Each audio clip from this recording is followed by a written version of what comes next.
Man, I just love the look of that guy. That asshole walking away in the dark. That's like the best part. It's very aesthetic. Yeah, yeah, it has that look, it has that energy. You know what? You're allowed to make the jokes, but the moment that you refilm that, You won't be able to tell the difference because I'll be wearing a coat. yeah, so what does it matter? That's why I use it. Nobody could tell. Yeah, nobody can tell. So, hello everybody. Thank you for waiting patiently while we sorted out our technical fucking bullshit. Mm-hmm. It is definitely bullshit. It's always bullshit. It's never anything cool or rational, or I wish it was like we were fighting frickin' cyber ninjas or something, but no, it's just, combination of different software that doesn't want to talk to each other, right? We kind of were if you use your mind's eye enough with it. I suppose you could say that. I suppose. I also want to point out to everybody that right before we came on, he made a jab at Linux, and then like, okay, we're shutting up now. Got to start the show.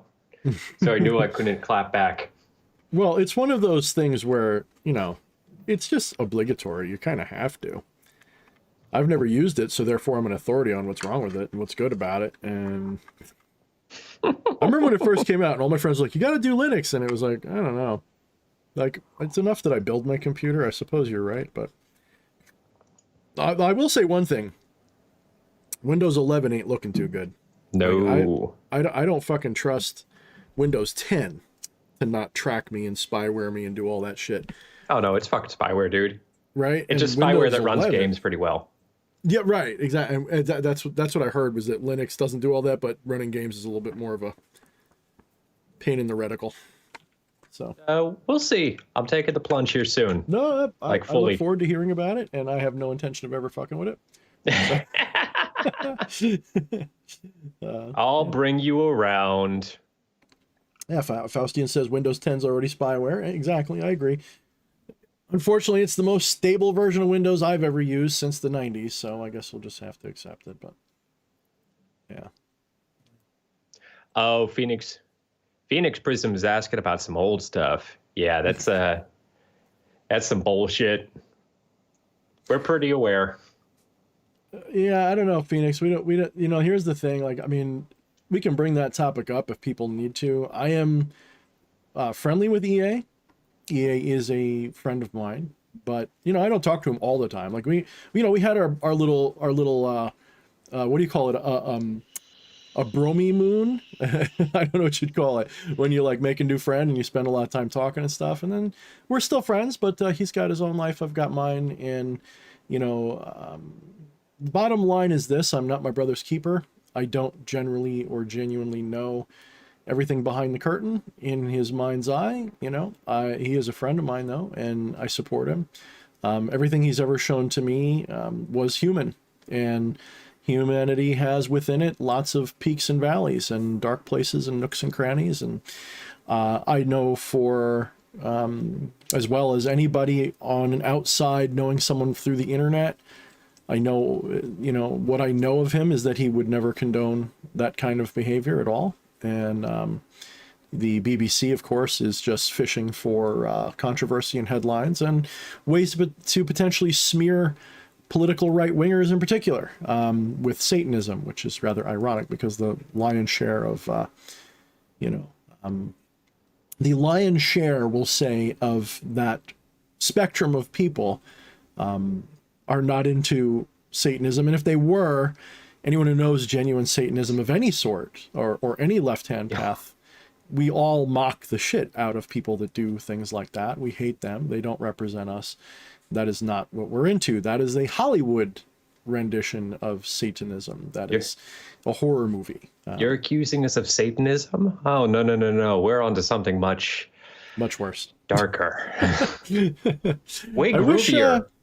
I wish that the thing that says DH Thorne wasn't hovering over your head like some sort of Damocles. I wasn't going to say anything, but yeah, that was bothering me. The fuck is up with that? I don't know. How do I make that go completely away? There must be a new update too. That didn't used to do that. Is that the fucking pop-out window on Skype? Yeah.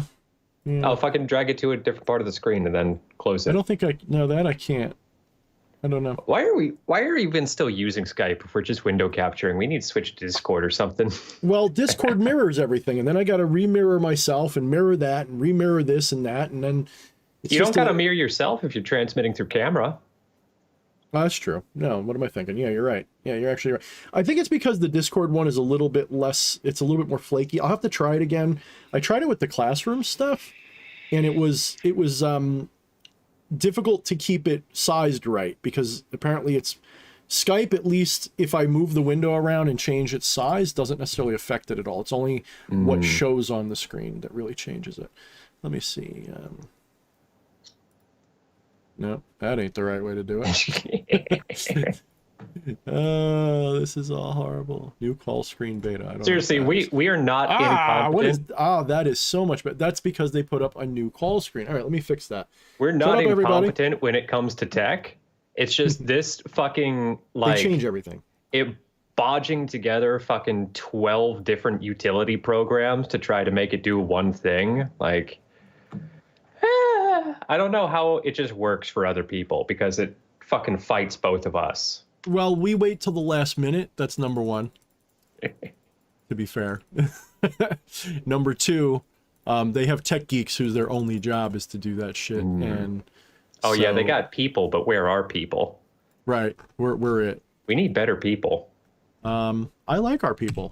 I mean, I do too. I don't have to pay our people that much if I do. Fair. I pay only when I get paid, so it's like, you know, other people want to get paid up front. That's, you know, they're not into that other stuff. Asarte Azeroth asked, did you catch Dwayne Oxner's quote joke? Satanic lives matter? No, I don't think I did. I don't. All right, that looks a little bit better. Not bad. I can accept that view. CM says, don't buy bonds from Archons unless you're into that shit. I'm not sure if I want to know. So Gogo asked a question about some stuff. Gogo asked DH Thorne. Yeah, what? You know what? Really quick, I noticed again, maybe this was the same person from last time. Julie Bonilla. Bonelia? Julie. What's up, Julie? Left us a super chat before the stream even started. So thank you for that if you're still watching. Julie, if you're still watching, you get a free question on the house. Well, not really, you already paid for it, but you get a free question on the house. I'm just going to say it like that. It's not true, but it's... You know, I didn't put a necklace on. Ask a question. Late. Should I wear a necklace? Fuck it. I'm gonna be lack of. I'm gonna do lack of ornamentation. I wasn't wearing one to start. I ain't about to. So I decided to go with the fucking head wrap instead. Wave check. Okay, what did Gogo ask? So Gogo said, DH Thorne, I mean, they tried to tag me, it didn't work. It says, DH Thorne, I have maybe a strange question for you. Did you, before, when you be younger, be a Christian person or believe in God? So short answer, yes. And I still do in a way. When I was younger, I was raised Christian, and I didn't have any negative experiences with that faith at all whatsoever, really. My time as a Christian was, I would even say, productive and helpful. I have no animosity towards Christian people or even the essential faith of Christianity beyond the, we'll say, elitism, the monotheistic elitism, the idea that everyone else is wrong and we all are doomed to hell if we don't agree. But beyond that, the religion itself is no better or no worse than many others. I will say that Christianity itself, I believe, is a bastardization would be one way to put it. Mistranslation would be another.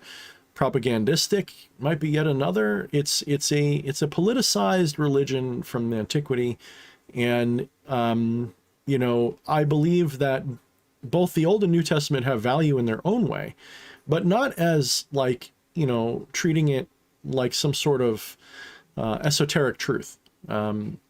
That doesn't mean that there aren't esoteric truths within what we call Judaism or Christianity or even Islam. They actually do contain very deep truths that have to be sort of, unfortunately, not just dissected, but what's the word? Deciphered out of the allegory and metaphor. The The Bible, as it stands, of course, has been rewritten probably dozens of times, compiled and slapped together by people who claimed... Recanonized. Yeah, recanonized and all that, to say nothing of the fact that there's a meme going around that's quite right, pointing out that King James was a monster, which is where most of us get our Bibles from. The King James Version is one of the most prominent versions still. And there was a lot of political shit going on at the time that, you know, so they didn't... The Christian Bible is really a hot mess. The fact that it makes any sense at all is kind of a miracle in its own way. A lot of books were left out of the Bible, and a lot of books were included in the Bible. And there's, you know, I'm sure Christian theologians would argue with way more knowledge than I would whether they belong in there or not. So I don't want to be too harsh or too generous even. But I will say that if you know how to decipher the Bible, there are very deep metaphysical lessons to be found in there. You just have to get around the fact that most people, unfortunately, interpret the Bible as a literal truth, especially if you're a Protestant Baptist type, like my family was. So my family was, you know, sort of raised me to believe that the Bible was a literal, like, history book of the world, and that everything in it was the literal word of God, and that Genesis was literal, and everything was literal.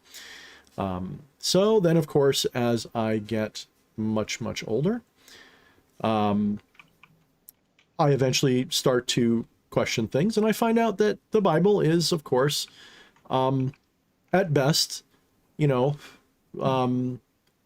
sort of the inheritor of ancient world mythology and mysticism, retold for the purposes of the culture that it landed in. So, you know, ancient Judaism was pretty much synonymous with Canaanism, with the Canaanite culture. And the Canaanite culture was a Mesopotamian culture, which was sort of a satellite or inheritor of the rest of Mesopotamian culture, which is Akkadian, Sumerian.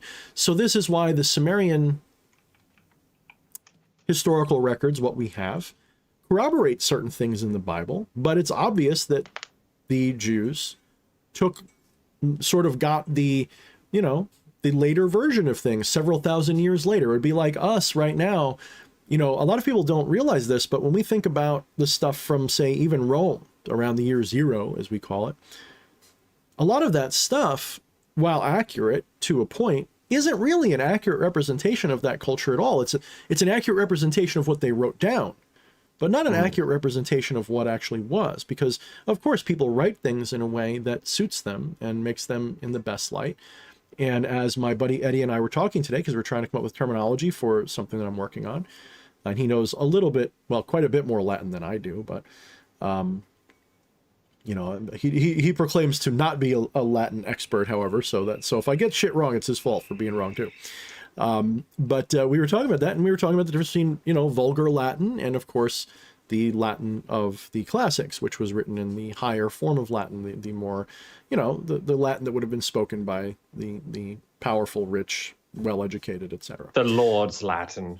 Yeah, I mean, think of it kind of like, you know, the slang lingo of, you know, the hood versus, you know, somebody in, you know, Harvard or something trying to write about stuff.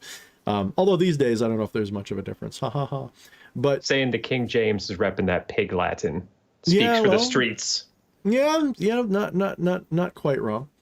So, basically what I'm getting at is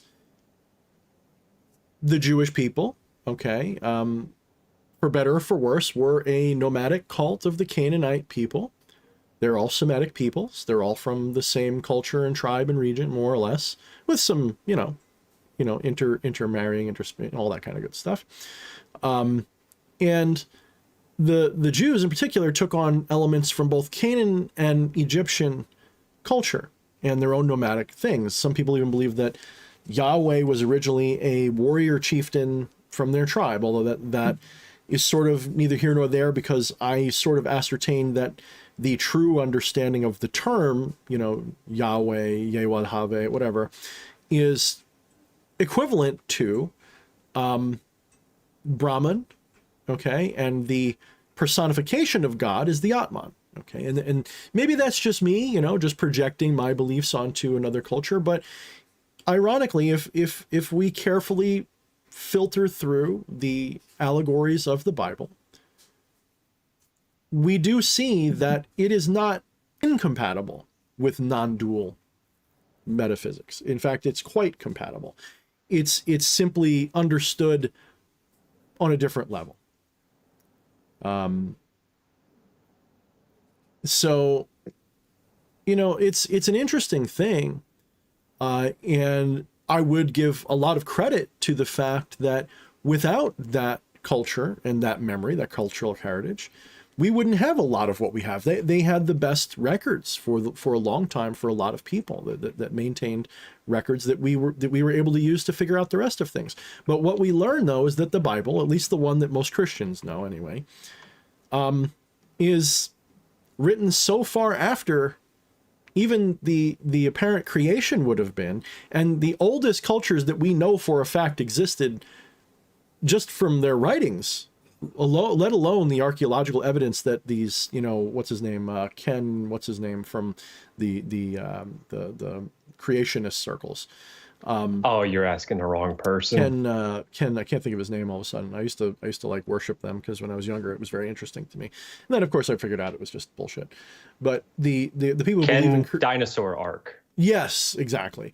You know, they believe that the earth is not as old as we all know. And they go back to, they of course would say that Sumeria is like, you know, planted by the devil more or less, or something like that, and that's another culture's mistranslation. So they have the right translation, but Sumeria was lying or mistranslating the truth or whatever it is. So of course they've got it right 2,000 or 3,000 years after the fact. They're straight up doing the Cosmo bullshit, but with the Earth. Oh no! The 20 million is the new 2000. Yeah, kind of. I don't even know. Yeah, kind of. And yeah, Ken Ham. Faustine gets it right, Ken Ham. And that sounds even more made up than what I said. Yeah, right, doesn't it? And I'm not even sure he's the worst anymore. He was the worst for a while. So we go back to the origins of the Jewish culture, and that is at least 2,000, if not 3,000 or 4,000 years after the Sumerian culture was at its heyday. And the Sumerian culture reaches back really far. And the written history of it, that best we can find through archaeology, I believe it's around 4,000, 4,500 BC. So like between 4.5 to like 3,500 BC. You know, something like that. And the Sumerian culture, of course, morphs into the Akkadians and the rest of the other, you know, all these other. It never really dies. In fact, everything you see in all the Mediterranean religions, like of Greece and Rome, are clearly inheritors or shared somehow the same mythologies, because you see the same deities, they just have different names and slightly different stories. But they're pretty much the same. And the same could be said even for the Hindu religion. You see a lot of the gods there are wildly like changed culturally, but they have some of the same symbols and things that link them.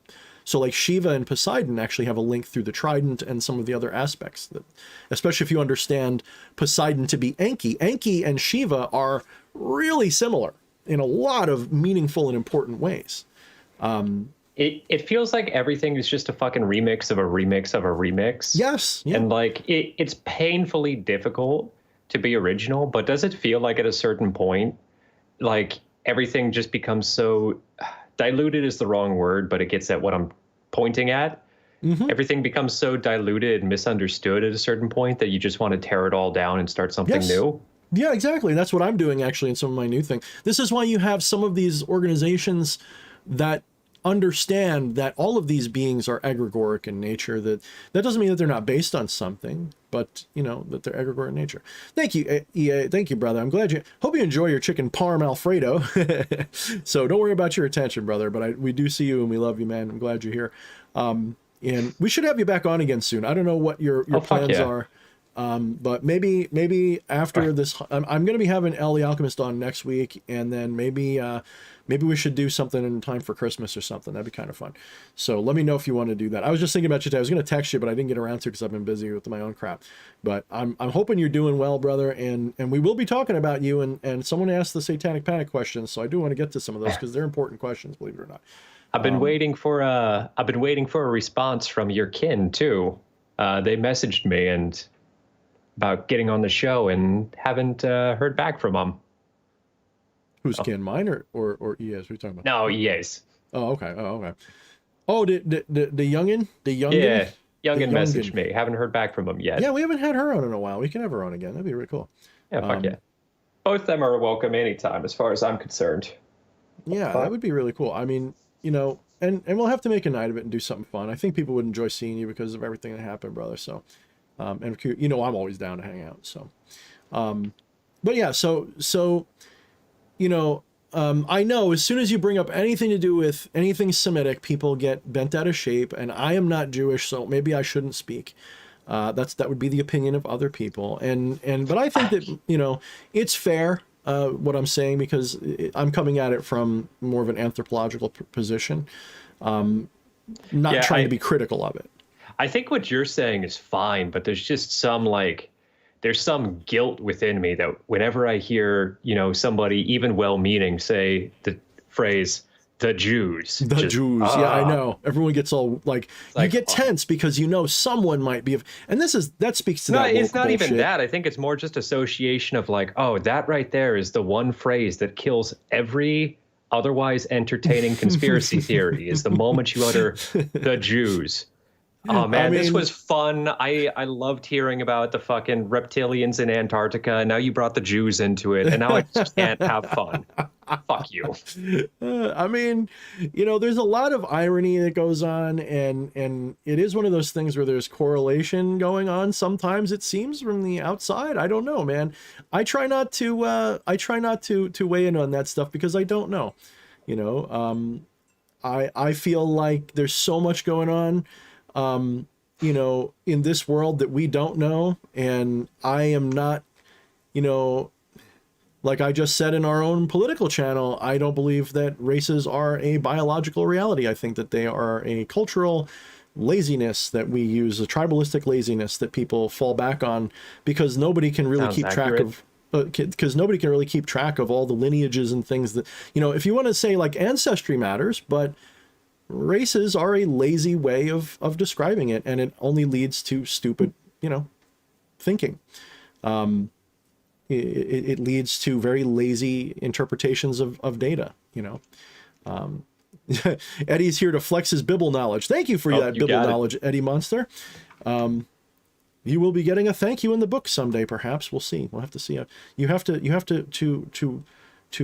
to sacrifice more onto the altar of Thorne. We shall skip. No, you have to prod him behind the scenes to make sure the book gets out so you can get a credit in it. Honestly, the more I talk about these things, the less I work on them. I really have to remember the motto that I had when I wrote my first 3 books, and that is speak not until they are done, because as soon as I start saying what's in them, outside of doing research purposes, it's like I shoot my load by doing that. And so like the last 3 books that I was writing that you heard about, I've scrapped, repurposed, retooled. They're all being redone.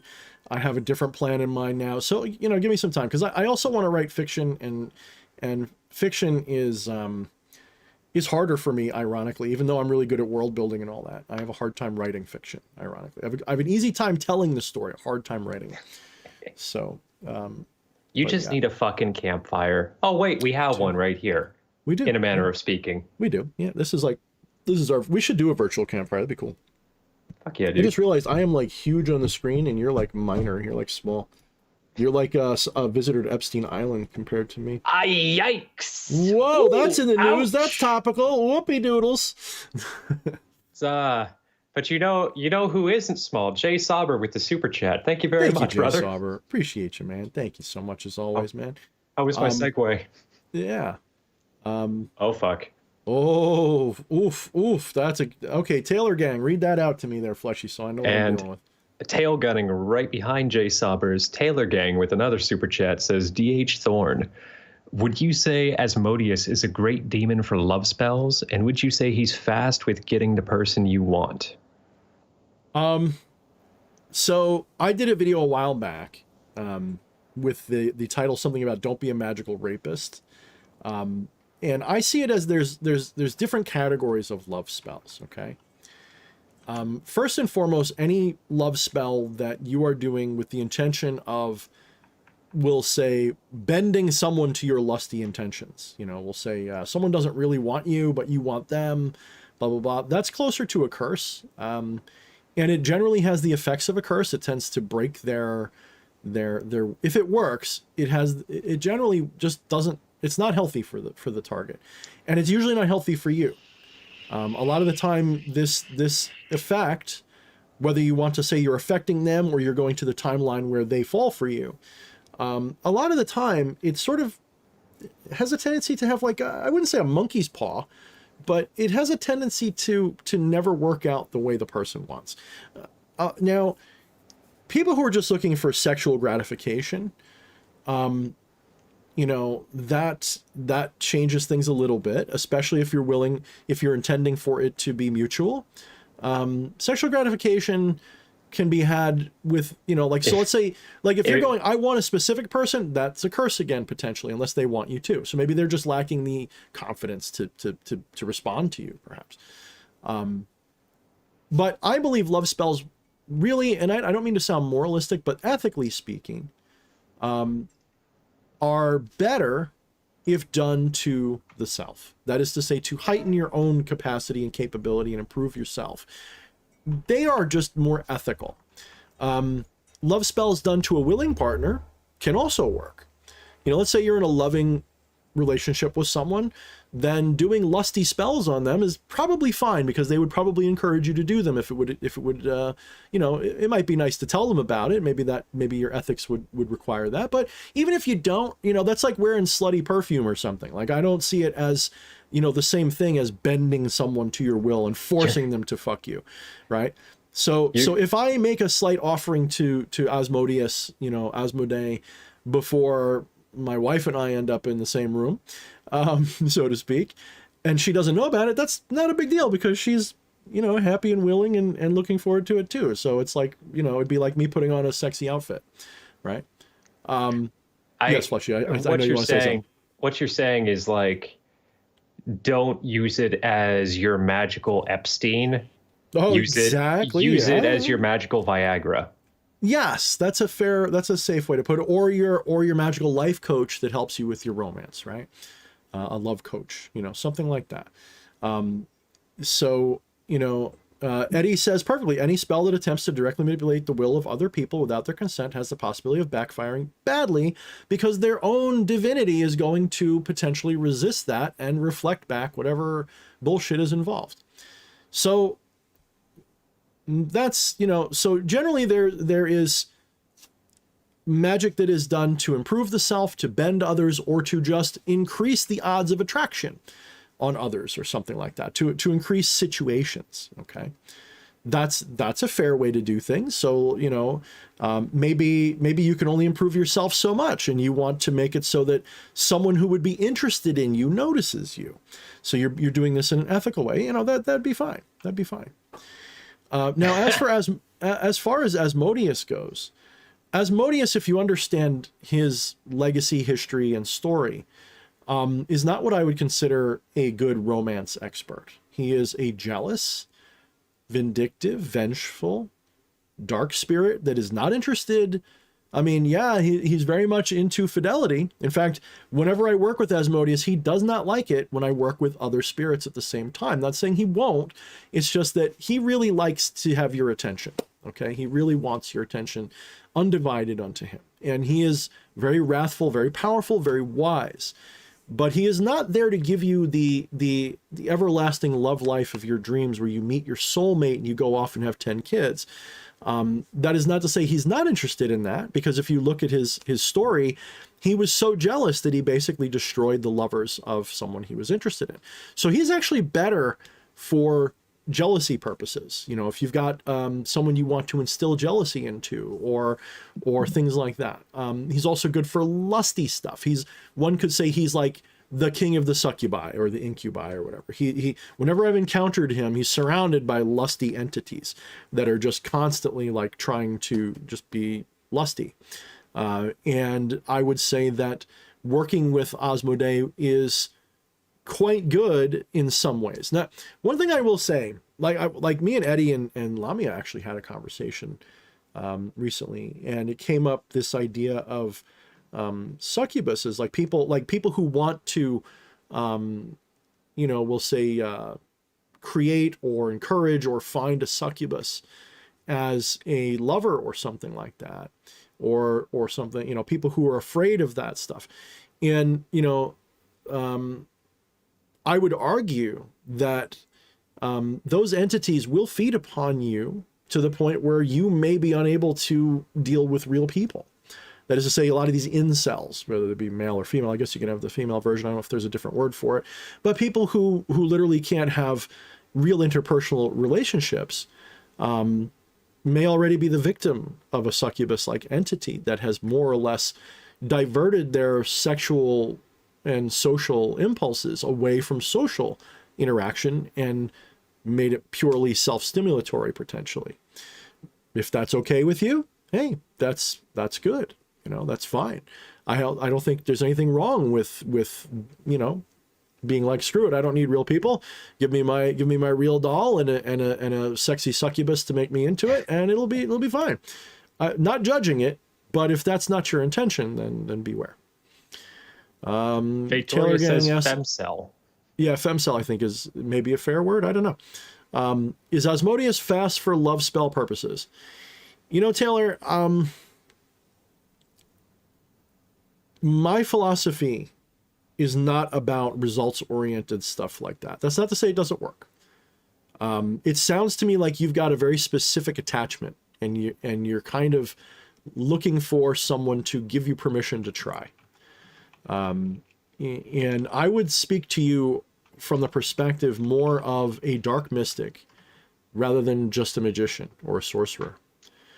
The problem is, from the way you're talking, it sounds, I'm maybe reading into it, maybe projecting something, I don't know, that you have an infatuation going on. You're trying to get probably a specific person to want you for whatever reason. There's nothing wrong with, of course, doing all that.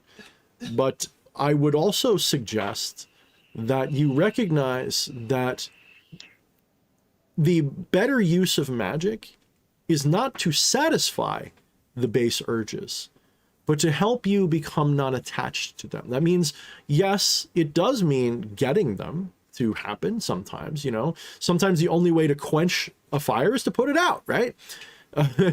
Other times you have to feed the fire. Other times you have to pour water on it. The point is that your higher self, whatever that is to you, whether that's your ego, id, whatever the fuck, holy guardian angel, whatever it is for you, is guiding you around by the nose, and your egoistic desires are a pale imitation and reflection. Sometimes they're inverted from what you really need.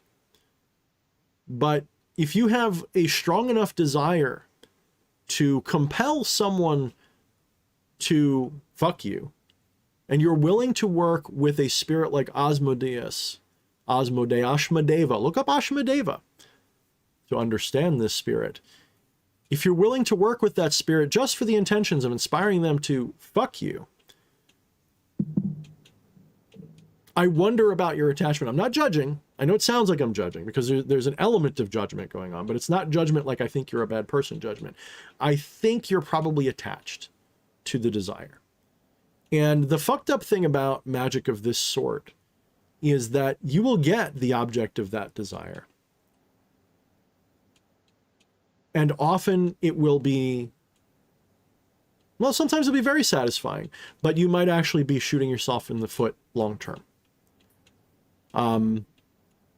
Now, as far as Asmodeus for lust spells, yes, can work, but I suggest Asmodeus is better used within the confines of an existing relationship to inspire better sex, to inspire better fidelity even, in certain aspects. The problem is Asmodeus is a jealousy Like the dark side of Asmodeus is jealousy. And by using Asmodeus to get that sexual partner, you may be creating a monster who's jealous and you know, weird, or maybe you're going to get jealous.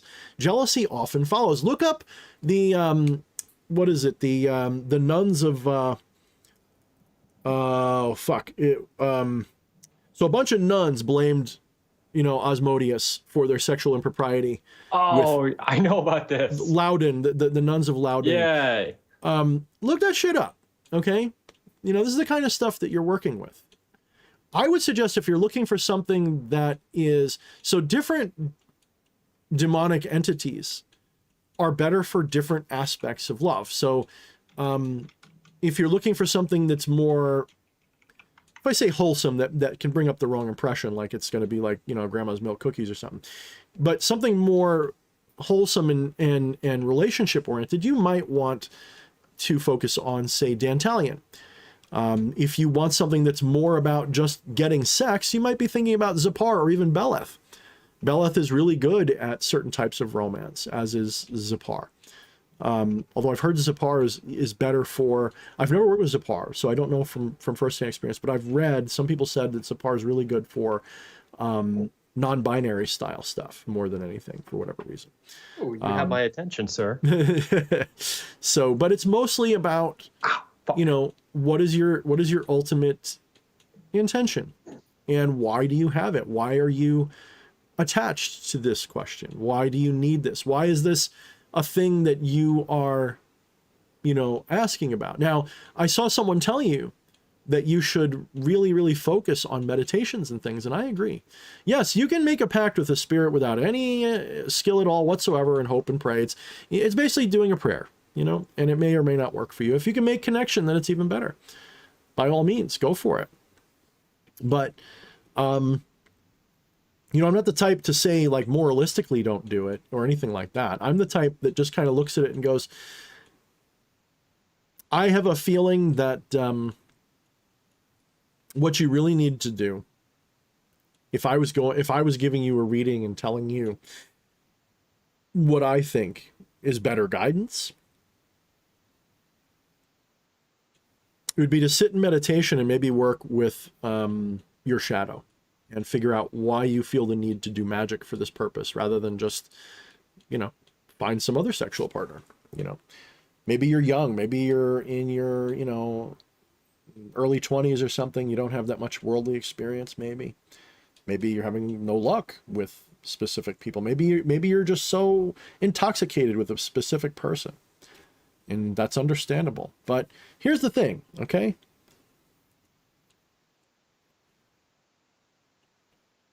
Your life is not victimizing you. And I know you're not saying that, but a lot of people have a subconscious belief that they're being victimized by circumstance. They believe that the world is an enemy that they must conquer and bend to their will. They don't realize that everything that's happening in your life is part of, I don't even want to say a plan for improvement, but it is a part of a journey that you've set yourself on, and everything that you experience is by your own hand, including the car accident that takes you out of, you know, commission from the side. You know, that kind of stuff is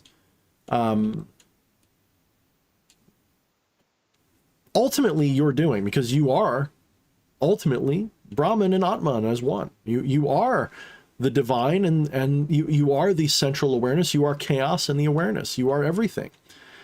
Not you, not Taylor is not, but Taylor, that which you think is Taylor, or anybody else listening, is an object in the mind's eye. And the mind's eye is itself within the awareness. And awareness is that which encapsulates all. That is what you really are, is awareness, not the thing you are aware of. So that's that. And Taylor Gang, I mean, you're asking very fundamental questions. This is not a machine. Yes, you can have success just by gazing at a sigil and hoping and praying and pouring energy to. I've done it. It works. How would I go about opening a sigil? My friend, I suggest that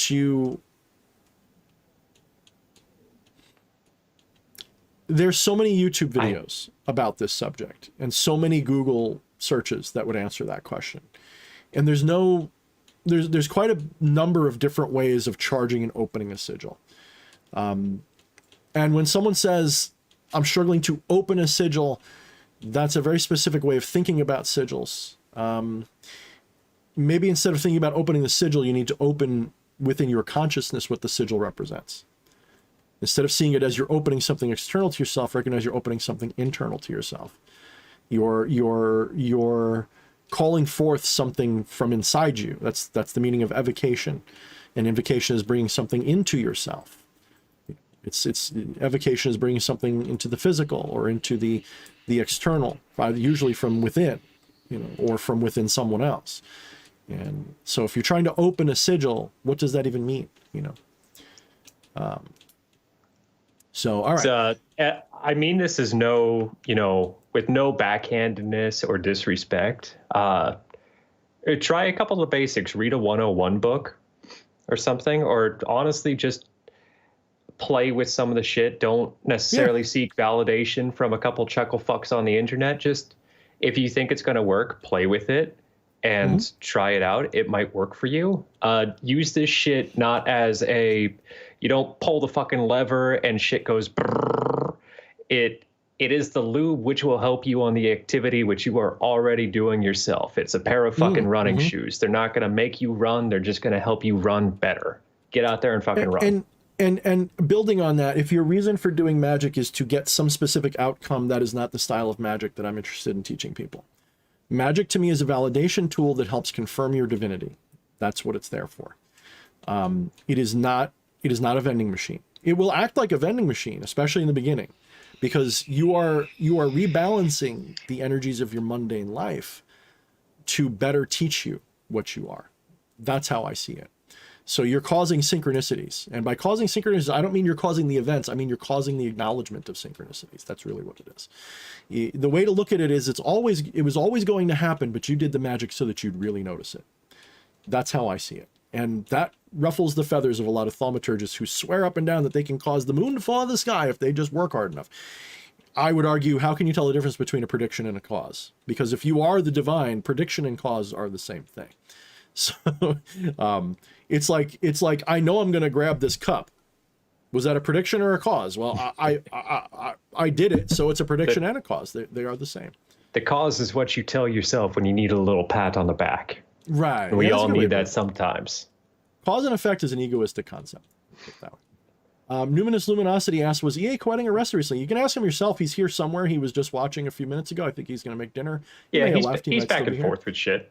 I don't think so. I think the last time he had trouble with the law was a number of years ago, and he was vindicated, and that wasn't that didn't ever actually amount to any kind of serious trouble for him. But he could tell it better. He used to have videos talking about it. Unfortunately, a lot of that stuff is gone. Hopefully not forever, but it's gone. And I saw Taylor thanked all of us. You're welcome, Taylor.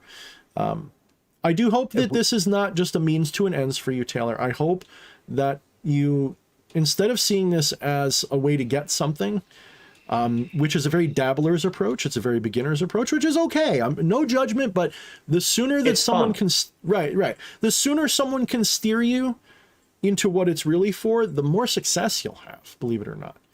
The more of a life-changing success you'll have, for better or for worse. It's also been a little while, so I said I wanted to let this wrap before I address the super chat. Julie Bonilla, and forgive me if I'm not pronouncing that correctly, hit us with another super chat, says, Happy Hanukkah. Oh, shit. Julie Bonilla, what are you doing? You're going to get us in trouble with Susan Wojcicki. We're not even allowed to talk about these things. No, yes, thank you very much. Susan isn't here tonight. She's not watching. Oh, she's not? Oh, thank goodness. Yeah, it's okay. It's okay. We're safe. It gets me scared. Really gets me scared.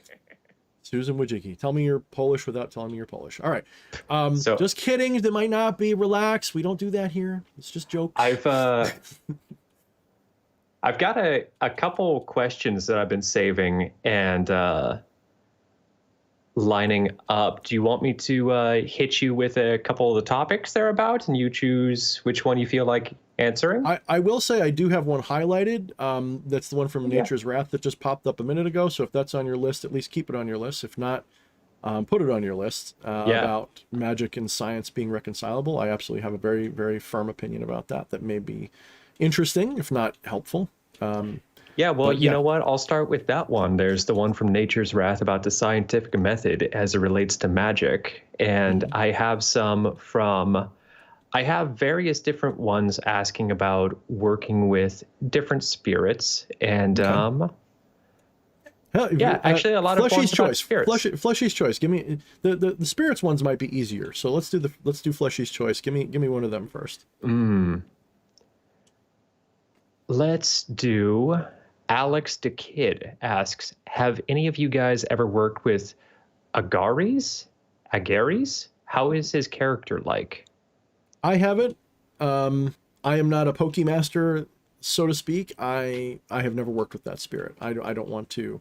I'd rather just leave it at that. Don't know. Don't have an opinion at all. Unfortunately, I am the same. Yeah. Well, Enlightened One is asking more about the tall man, who seems to be popular. Between him and Legion, as far as the Shadow Current is concerned, it's always between them two. Mm-hmm. Yeah, I mean, tall man is... I haven't done a spirit and review about him because my intention was never to do all of them from Shadownomicon because, I want you to buy the book, but... essentially, Tall Man is the shadow of several different things. The shadow of sexual depravity, whatever that means, of course. It's cultural based. It's not objective. That is to say, there is no objectivity to sexual deviation. There is cultural moralism that flavors what's a deviant in a cultural setting. One of the more modern universal ones is, of course, pedophilia, and the tall man is absolutely very strongly part of that. Now, the thing about shadows is it doesn't necessarily mean just the bad action itself. It could be the revulsion of the bad action that causes you to act a certain way. So it sort of is a double-edged sword, right? So let's say some sexual depravity in your culture, whatever that is, and you've got it. You've got the hankering, you've got the flavor, you've got the irresistible desire to do the thing. And maybe it's something as innocuous as just you like fellatio, and it's illegal in your culture. Maybe it's something like sodomy. Maybe it's something much worse. You want the forbidden fruit that is nasal, right? Armpit. We all want that armpit. But yeah, you want the thing, you want the stuff, you want the old pepper there. You want that sound effect. All right, so you want the thing that is disgusting in the society that you live in. Now, this has multiple different avenues in which this shadow can act. This shadow can act as a self-denial. Oh no, I don't like those things. I would never do that. But your eye wanders, your interest or focus, you look up porn for it, or you try not to, but you do. And you do these little things, and you do these little things that you deny about yourself, but you can't help yourself because the desire has become a shadow. That is type 1. That's the more obvious kind that people don't know about. Type 2 is you act on it, but you try to hide it from everybody. Like, it's similar to type 1, but you're actually giving into it, and it's become like you're a serial killer, basically, type of thing. You're doing it, but you're hiding it from the world, and you have a shame or a whatever, a fear, a shame, etc. You're not being your genuine self about it. Type 3 would be you have no interest in it, but you are so conditioned to fear and loathe it that you can't be objective about it, and therefore you now have like an inverted version of it. So therefore, instead of just being like, premarital sex is something I don't like to do because of reasons, it's, oh my God, people who do that should be burned at the stake, and blah, blah, blah. And it projects into actions that are toxic and destructive. Shadows always, when they're not integrated, result in toxic behavior. That is a key thing to remember. This could apply to literally anything. Now, I know that some people will misunderstand what I'm saying. I like to be objective. I am not condoning any anything that does harm to an innocent, okay, is the way I see it. Not condoning it, but culturally, there were times when some of the things that we consider that were not morally objectionable like they are now. And so those shadows would have not been there the same way. I don't want to be too specific, but going back to like ancient Greece and the Spartans and their infatuation with little boys having mentors and stuff, right? All that kind of stuff was once normal and even looked at wonderfully. I'm not in any way giving, what's the word? Not advocating. Not advocating, not condoning. Okay. But if this was ancient Greece, what I just said would have been seen as a negative, to be like, don't do that. It's potentially wrong. They'd be like, oh, how dare you say that? Little boys need the grown man to do those things. I don't know. Culturally, dig in a hole. Culturally, it differs. And again, this is big in the news with Ghislaine Maxwell and all of that stuff, who I hope, unfortunately, we're never going to know the truth about. This is I consider a farcical trial. I know that a lot's coming out, but they're going to drip a lot out so that it looks like they're going to do something about it. But the real villains will go free. I promise you. The real nitty gritty villains will get off scot-free. They'll make a big spectacle about hauling a few people up and making a big stink. But look at the people who are in charge of it. The real villains are going to get away with it. I guarantee it. That's not to say that what's coming out isn't insane, like Epstein literally wanting to create a master race with his semen, and crazy shit like that. That's all there for the taking if you want to research it. So anyway, that's a separate topic. I don't know if we should get into that because I don't want to say too much. But tall man, of course, is in everybody's mind because that is a big piece of that. And so again, from an objective position, like a non-moralistic, an amoral position, not an immoral position, but an amoral position, the tall man represents whatever in that culture is a sexual taboo. That's the primary. The secondary is illness, sickness, things of that nature. So people who are like lepers that are treated as subhuman and shit like that, that's a tall man quality. People who fear things like illness and give it like a stigma, that's also part of that. So none of these spirits is like, the interesting thing about the shadow people is, first and foremost, they're things I've identified, right? So they're sort of an unverified personal gnosis, but they're also not unlike the 7 deadly sins of antiquity in the sense that they have specific things that are universal to human experience. And in my, we'll say, channelings and research to discover all of this, especially over the years in general, and encountering different ones over the years before I even wrote the book. There's people like C.M. Helnikainen who's constantly trying to get my attention about this, but he's discovered, shadow people that mean specific things to him. And there's no doubt that there's more than the ones that are written in the book. There's no doubt. There's potentially an infinite number of them. And they may be even, unique unto themselves. There may be ones that I don't see because of my own shadows. I still have shadows that I don't recognize because I haven't integrated them. I'm not aware of them. Shadows are either things that we know and hide about ourselves or things we deny or things we refuse to see. The biggest fucking shadows are the ones that we don't even see ourselves. All the ones that we're working on are just the fucking little ones. That's like, oh yeah, I could be better at that. Look, that's something that's in my attention. Let's not look in my closet. Let's not look in my closet. Yeah, the closet does not exist. Yeah. And that's why Shadownomicon prescribes a sort of path working through all of those. I guess you call it a path working, an initiation with Legion, and then a working with each one of the ones that I've identified. And hopefully Legion will lead you on a merry chase through your own, shadow consciousness to find those things that you don't want to reveal about yourself. And these different shadow people that I've identified become the mask, the interface, the operating system for you to interact with your subconscious in a personified way. And they do exist in the collective conscious, but they exist in the collective conscious as a nebulous, shadowy thing that there isn't much known about. In prior times, you might, for example, make the tall man Lilith right? That might have been Lilith in a prior age. The colossal shadow might have been Satan for wrath. Ronzael might have been pride, Lucifer. Hatman might have been maybe Leviathan, perhaps, might be a good example. So they all can be, in a way, as I've told to a friend of mine, the shadow people are more akin to actual demons than we modern occultists see demons.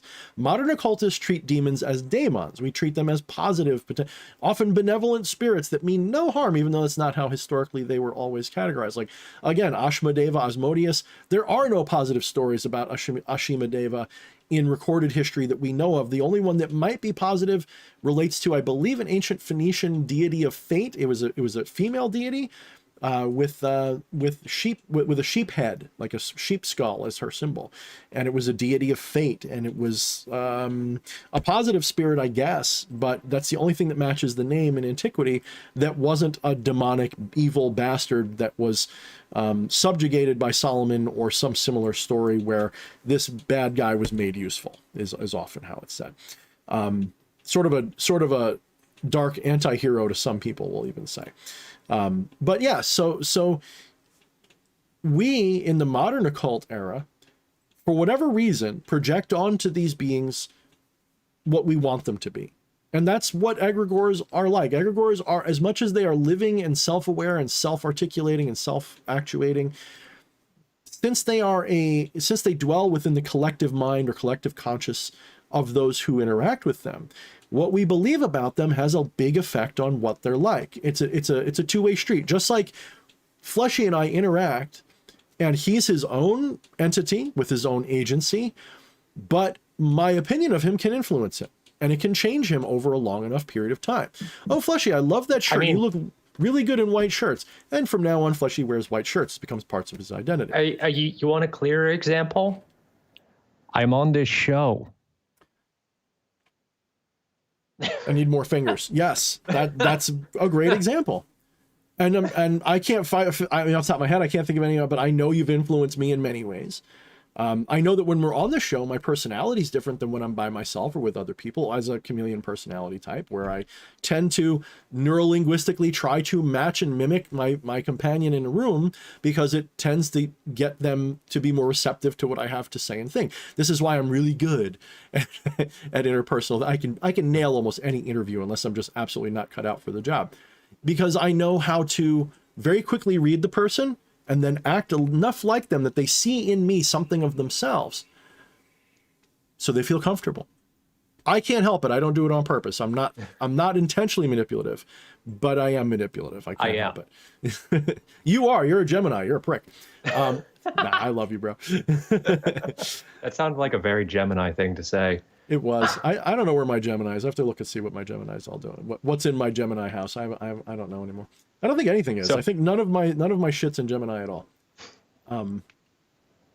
I have 10 trines, so fuck you all, okay? Braggart motherfucker. You're the trine master over here. I do. I have 10 trines, and I have a fucking grand fire trine, and I have some people would say, yeah, that makes sense. It would also make sense in other ways. Like, oh shit.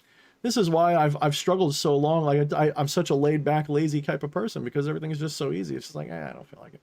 It'll work itself out. It just always does. There, see, it worked. That's great. But yeah, you know what I find interesting about that? People who talk shit about trines, like when you Google, are trines good or bad? You always get the people with no trines and have the hardest fucking chart saying how bad trines are. It's like they're jealous of trines. And like, oh, if you got trines, you're actually weak and all this other shit. Like, that sounds like sour grapes to me, brother. This sounds like the console/PC wars. A little bit. Yeah, maybe a little bit. It's like, now we all know there's a correct side, as you know, a member of the grand PC master race, but it's that same fucking bullshit of, I don't have a PC, so therefore PCs are bad, or I have a PC, so therefore consoles are bad. For a long time, I had both. I will say I landed finally on fuck consoles forever, because consoles aren't what they used to be, even though they're, you could argue that consoles are better than ever, but I would say there was a time when consoles represented a type of gaming you couldn't get on PC. And so they had a niche. So like my Nintendo, there were no games on PC like Nintendo. There was no Atari game type games on a PC. I mean, I shouldn't quite say that, but you know what I'm getting at. There was a flavor to console games. Now the flavor of console games and the flavor of PC games have kind of, like most console games eventually come out for PC, with a few exceptions now, right? Unless it's like Sony. Yeah, like the main thing that consoles have is they got Bloodborne and they got Breath of the Wild. Which is why I will own a Nintendo. I will own a Nintendo console. Like I don't have, I have an older one. I have a Wii, not a Wii. Yeah, I have a Wii U or whatever.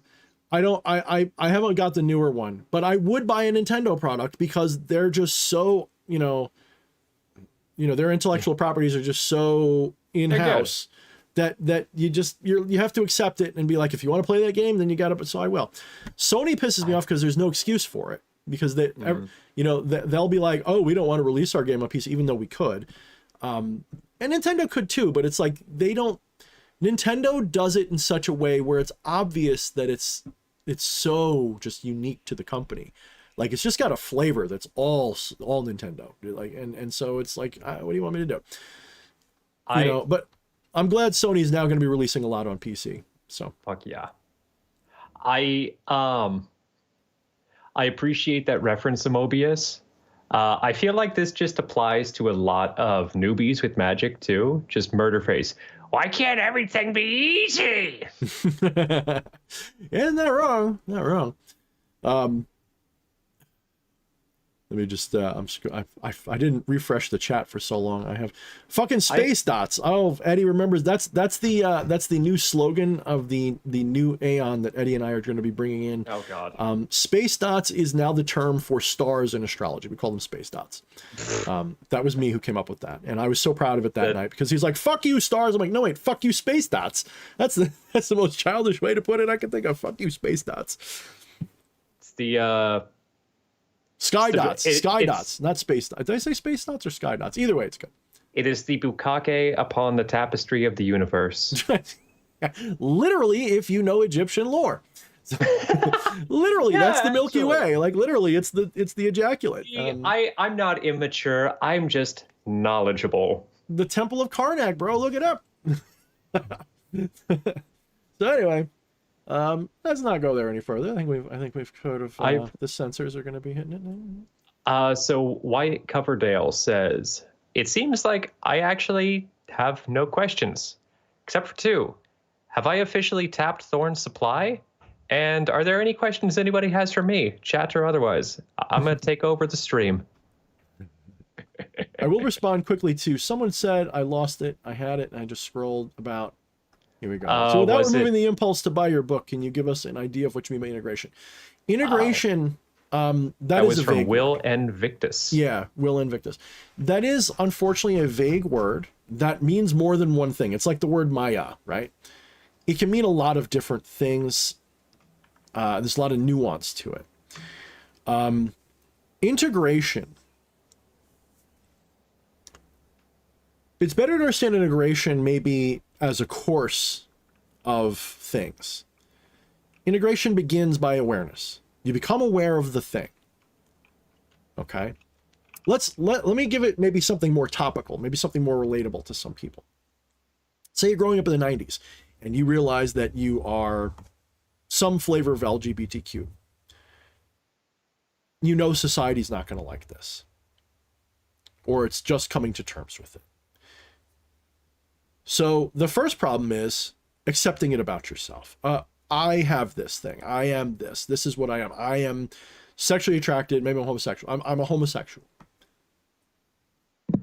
Maybe I have the gay. Maybe I have the gay. Maybe I caught the gay from my friend Ralph. I don't know. We touch peepees in the shower and now I'm gay. So you have the gay. This is all in the joking context, of course. Fleshy will protect me as my rainbow shield. as the stream fag here, yes, I So he will protect me from this. I'll step in if anything gets over the line. Okay, yeah, you tell me where the line is, and I will prostrate myself in front of it. The line is way the fuck over that way. So Okay, I think we're good. We're good so far. Okay. So let's say you're in that era and you've discovered this about yourself. You're coming of age, you realize that you've got attraction. And because it's frowned upon in the society, you've got multiple layers of problem. Problem number one is just, first of all, being okay with yourself being that way. And that's the biggest part of integration, recognizing that you are that and owning it and being okay with it. That doesn't mean, and the hardest thing is if it's something that's shameful by nature, which that would be in that era. Okay. Not that bad, not like the 60s or 40s or something, but it's like, you know, that most people are going to either at least look at you sideways, you know, at first. And then you're going to have people who are going to come out of the woodwork and try to support you for it. So you're going to have that other pressure, like they're going to overcompensate for it, we'll say, you know, and that is another area. So integration could also be thought of as a balancing of pressures, balancing of impulses, balancing of energies, right? So you now have the question of coming out. Why do you want to come out? Why do you want to be public about it? What does this satisfy in your life that you can't satisfy by just keeping it to yourself, for example? That's another issue you've got to integrate. Why do you want to come out or not? If it's important to come out, good. Now you've got to integrate the fear of coming out. Integration is always about balancing and incorporating into yourself the truth of something that you're denying. Right? So let's use integration in another context. A lot of you guys listen to my streams every week and you hear me endlessly beating you over the head about non-duality, because to me that is the most important thing you can learn about yourself. Not just intellectually. It's easy to parrot non-dual sentiment. It's really difficult for most people, for some reason, to actually experience non-duality as the truth, and then to integrate that truth into their lives is yet another hurdle. Now, interestingly enough, a lot of those things happen at once. Once you have had your non-dual mystical awakening experience, whatever that means to you, maybe you've achieved Satori, maybe you've achieved Samadhi, maybe you've just had a moment of mindfulness where there's no engaging thoughts and you realize that there's no separation between you and the world because that dividing line of your skin seems to bleed into the world, and you realize that the separation you think between you and the world is really just not a separation, it's just the limit of your senses. When you realize that there's things even in your body you can't sense that are still arguably, of course, your body. Once you put some of these ideas together into an experiential awareness, not just a thought, but what the real meaning of the word gnosis is, which is not knowledge, it's an absolute just full absent of ideas knowledge. It is the difference between knowing what sex is and having an orgasm. Okay. Very, that's one way to put it. So when you the difference between being a middle schooler that knows sex and being in college. Yeah, right. So you're integrating your non-dual nature is probably the most important long-term things you can do, maybe. Maybe. So, because it's sort of like the floodgates of the rest of your life open, and you recognize there are no gates. You recognize that the gateless gate, you know what it means once you've had that non-dual awakening. You know what that actually means. And you realize that so many things start to click. And if you start pursuing things with that understanding, you can get a YouTube channel and act like an asshole every Thursday, like you know everything, for one thing. So, I think I just killed Fleshy. So this is integration. In fact, every Thursday I'm integrating my own gnosis and finding ways to not just give it to you all, to share it with you all, but to also confirm it for myself by throwing it out into the world and seeing what people say. I fly by the seat of my pants. I don't do anything like pre-planned. I'm always, one word away from utterly getting myself canceled, destroyed, and sound like an idiot. And I like that. That's fun. You know, I'm like the guy who likes to fly a plane with no instruments. Just eyeball the whole thing the whole way. Land this fucking office chair on a carrier with fucking rockets strapped to it. That's how I like to fly. So Fleshy's just gawking. His eyeballs are just huge right now. I don't know what he's afraid of. But yeah, just responding to something in chat. Oh, okay. So integration, we can say there's of course the dictionary terminology, which means to, like, you know, integrate something, bring it together, mix it together, right? That's another synonymous term. But we're not just doing that. We are literally trying to recognize. So integration is also more of what I would consider I don't know if the right words, I think it's more of a retroductive activity than in a cumulative one. So one does not acquire integration. One clears away the things that prevent integration. So ignorance is the enemy of integration. The less ignorant we are, the more we integrate.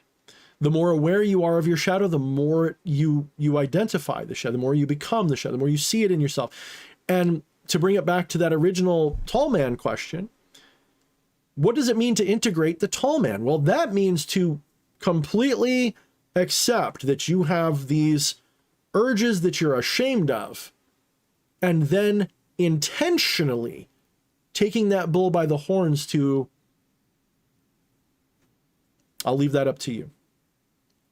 I would argue that even someone who does the unthinkable, but does it intentionally, with the foreknowledge and full integration of that shittiness, just because they're shitty doesn't mean they haven't integrated. That's a mistake people think. People think that integrating makes you better at something, makes you, when I say better, like more moral, for example. It doesn't do that. Integration means that you fully accept that part of you. This is like a secondhand story, so take it with a grain of salt. But somebody I knew told a story about a friend they grew up with who had some abuse and things which they felt made them a certain way. And this person, by their own definition, was a total fucking bimbo. Mm-hmm. And always sleeping around and all this shit, and thought that they were damaged because of what happened to them. And it fucking ate them up inside. And so they went and they sought therapy, and they realized, you know what? No, I'm not that way because of what happened to me. I'm that way because I fucking love it. And they went and nothing changed about what they did. Yeah. But everything changed in here. It's like, to put it, another good example, but completely integrated. Another really good example, which is on the same line, say you find out you've got anxiety, right? Well, some people are going to be pissed off that they've got anxiety and do everything they can to fight it. Other people are like, oh, I have anxiety. That explains these chest pains and shit. I'm fine. It's just anxiety. And then somehow that breaks the spell. And even though they experience anxiety, they're okay with it. And they don't suffer it the same way. And in fact, enlightenment, the ontology of enlightenment, where you become aware of your own non-dual nature, you don't stop experiencing the pains. Those still happen, but you realize that they're happening not to you specifically, not to your true self, although your story is a part of your true self. It's not happening to your true self, it's happening to your story. And that it's just like watching someone suffer on television. You might cry when you watch your favorite hero die in a movie and you don't know that, and you're like, oh, my hero died. But that was a great ending. I love that movie. I wish he didn't have to die, but man, that was so beautiful. Well, that's literally how someone who's integrated their non-dual nature starts to respond to their life. If something bad happens, you may experience the pain, you may cry, you may be upset, but your true nature is undisturbed by it, and you don't just bounce back. Your true internal self doesn't suffer it. You don't sit there going, why is this happening to me? Why is life so hard? You just go, that's life. Oh man, that sucked. Oh well. And you integrate the pain instead of suffering it. You may still feel the pain, you may still cry, you may still wish it wasn't happening, but it's a very subtle thing, but it changes so much about you. This is why you can have people like, who I mean, one of the greatest proofs of that, whether you agree with the action or not, or thought it was just a gimmick or whatever, but like you have like those Buddhist monks who would douse themselves in gasoline to protest certain human injustices and set themselves ablaze, and they would just sit there in meditation while it's happening. How they do that? Well, you know, yeah. Hold on. The phone's going to ring. I have to silence it. Every time, dude. Every time. Yep, it's like that in the train now. Yep, every time. Well, you know, it's like I'm going to say goodnight when I go to bed, but except for when I'm streaming, then suddenly the say goodnights come up. Yeah. What? Yeah. What are you streaming about, honey? Yeah, no. Oh. Yeah, nothing. You know. Nothing. You know. Don't ask. I think it's because I don't think they know, but I think that it's like their narcissistic nature. Well, I don't know, maybe not. They feel a disturbance in the force from somewhere. Yeah, no, they definitely, I don't know, maybe they know, maybe they don't. Maybe they're watching right now and they're like, I don't know. What? I know he's not busy right now. He could call. I see him on this show. Yeah, that kind of, not far off. So anyway, yeah, go ahead. Oh, I was gonna sneak in another question. Yes, sneak it in there. Just sneak. Yeah, so just like that '90s kid we were talking about. Sneak it in there. Ooh, I'll pretend I don't know what you're talking about. Like I haven't looked at. So sorry if we blue balls you a little bit because DH was about to read your question before my interjection. So thank you for your patience. Nature's wrath. I have a question for you guys. What is your opinion on using the scientific method in magic? Do you think science and magic is reconcilable? So here's the deal. Okay. Science is a way of inquiry. It's a tool. Science is not a thing. Don't reify science as an ism. Scientism is the devil, so to speak. Scientism is absolutely, unquestionably one of the most disgusting perversions of a good thing I've ever seen. Like the IFL people, I fucking love science people. Those people are freaking ridiculously just misguided and wrong. I say that without hesitation. They're to science what PETA is to animal rights, just like, you know, what woke is to social justice. Fuck PETA, dude. Yeah, fuck PETA, fuck the scientism types, fuck the woke types. They completely run the ship aground that was on a good course, okay? So science is a method of inquiry. It is a tool. What is magic? Magic is also a method of inquiry, if you really think about it.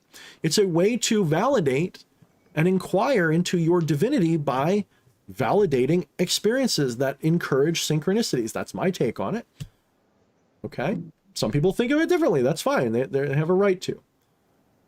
That's not that there aren't objective facts in the world, but especially with regard to spirituality, I don't like to... I will assert my own subjectivity, but I don't mean to completely eradicate yours. I'll put it that way. You're your own God, is how I see it. So you kind of have a right to see it your way. Anyway, so magic and science are not necessarily enemies. The reason they come into conflict is because of a misunderstanding of both, and people trying to make them the same in some way. People trying to apply the scientific method as it stands empirically to magic are doing a disservice to magic.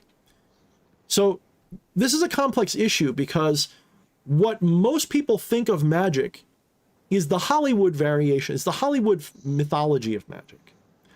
They think of magic as supernatural. Then you've got people coming from the other direction who say that magic is totally natural. In fact, it's a science. My problem with that is that if it was a science, you could prove it. The same way you can prove any scientific theory. It means they don't really understand what science is. Can you apply the scientific method to magic? Of course you can. You can. And you will be severely disappointed if you do. Because magic is more like an art form than it is a science. Now, science plays a role in art. Clearly, you know, science gives us better artistic tools, gives us a better understanding of the pigments we use and the notes that we play, and a scientific approach, or at least a philosophical approach to theater can improve our theater performances and all these kinds of things. Yeah, the science applied to art can give a language to commonize what we're doing, or try to explain we're doing this for seemingly these reasons. It can't explain why it sounds good necessarily in terms of music. It can't explain why it sounds good, but it can describe, hey, everybody's doing this thing and we all think it sounds good, so therefore do this thing. We found a formula. Yeah, like science can make a better tool for magic, but science can't really be applied to magic itself, because magic itself is the art of music, the art of drawing, the art of magic. It's not, it doesn't follow the scientific method. So what does science have to say about the way the color blue influences our psyche? Not much, because that is a completely subjective thing. That's not to say that we can't say, oh, the color blue hits these nerve receptors and gets processed by the brain this way, and maybe there's like a chemical reaction and blah, blah, blah, blah, blah.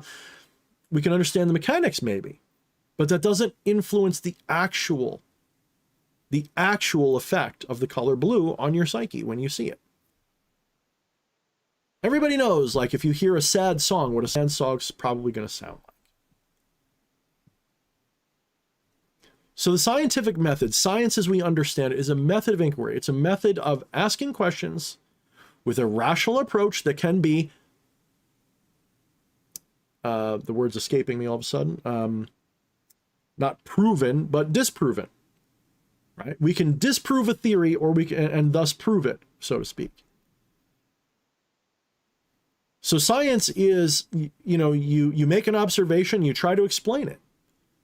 And then you test your explanation, and you do it trial and error and with intelligent methods and so on. And then disproving something is as important as proving it.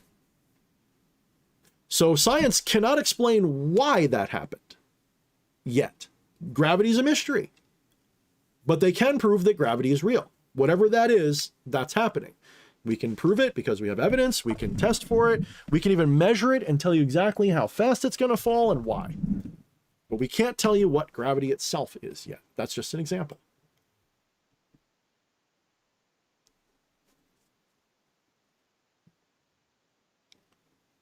The other rub of magic and science is that when we apply the scientific method to inquire about magic, skeptics, which are usually the ones doing this, are trying to compare their expectation and their belief of what magic is to what a true practitioner of magic might have already figured out it to be.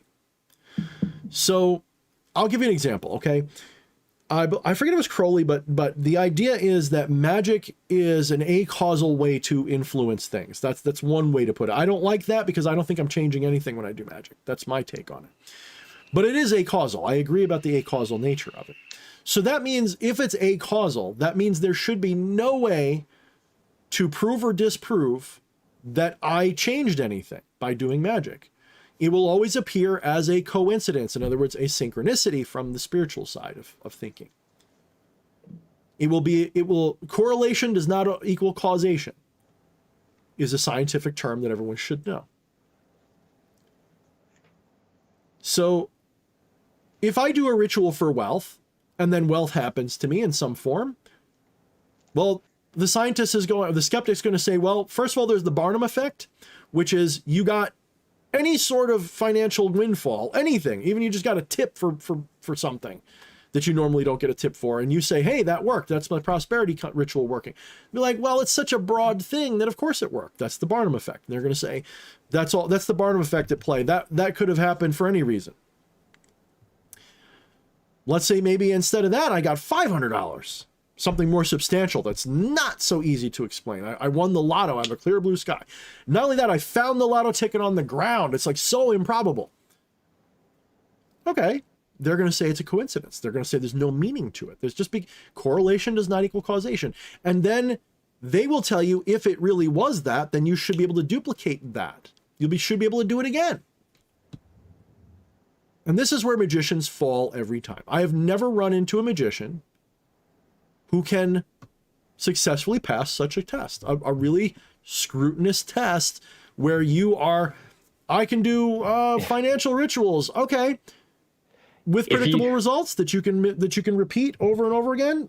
Don't call it a science then.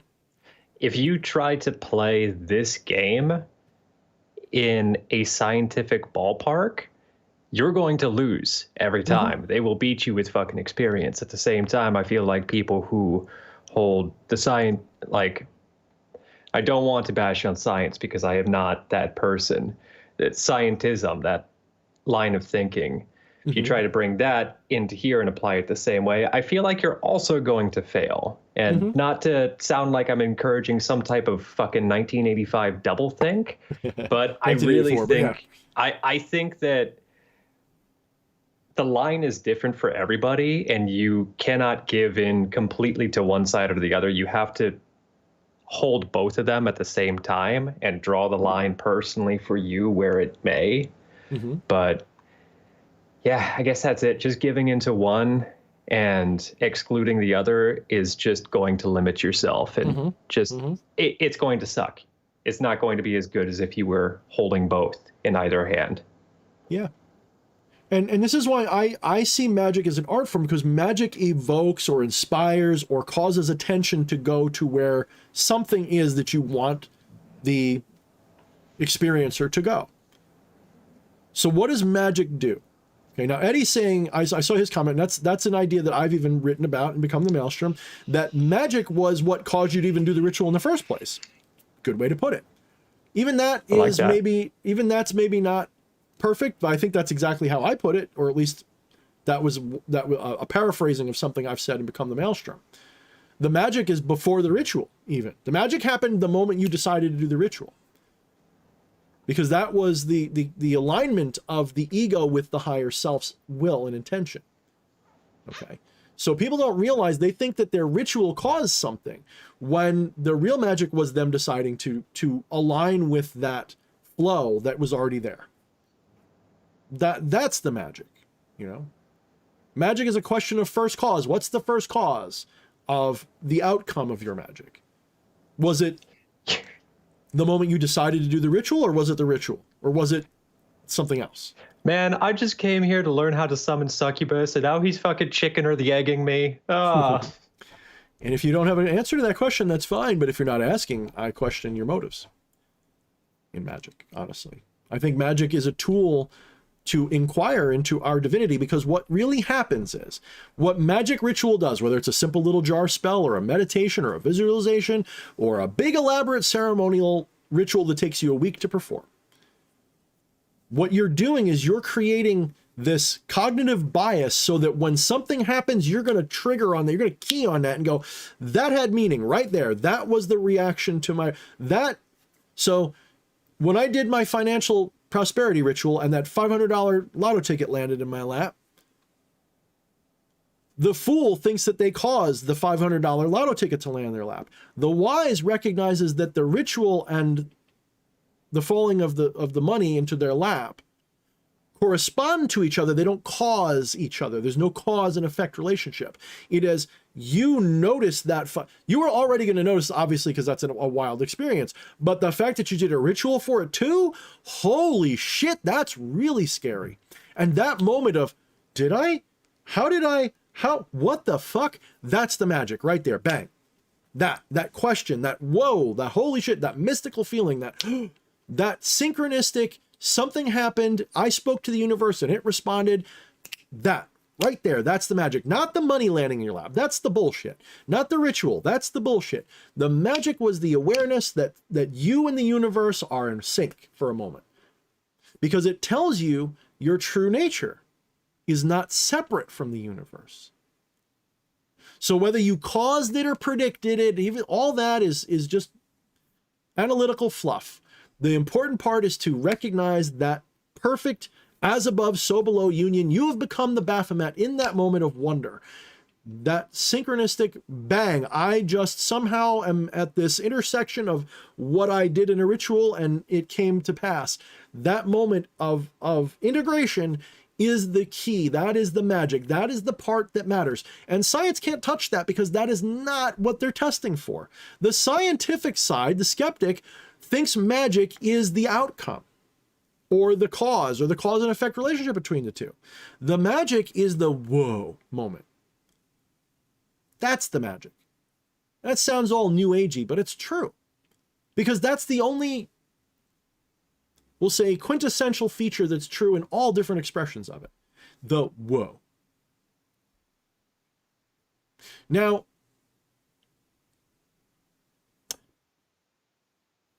the skeptic, some of them, I do believe, know the truth about magic. I think that some of them do know what magic really is.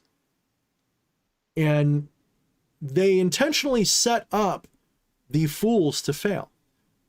They want you to set out with an intent to prove that you can telekinetically bend spoons. And then they're going to test for that. Now, they might know that even if you successfully bent the spoon, that you didn't bend the spoon. There's no brainwave that's shooting out of your head. So a skeptic, their definition of magic will be something that happens without a cause, right? Because that's kind of what it is. Kind of. As I said before. So if there's any rational reason why the thing happened, it wasn't magic. So a good example is a psi wheel, right? If you make a little psi wheel and you put your hands around it, it starts spinning.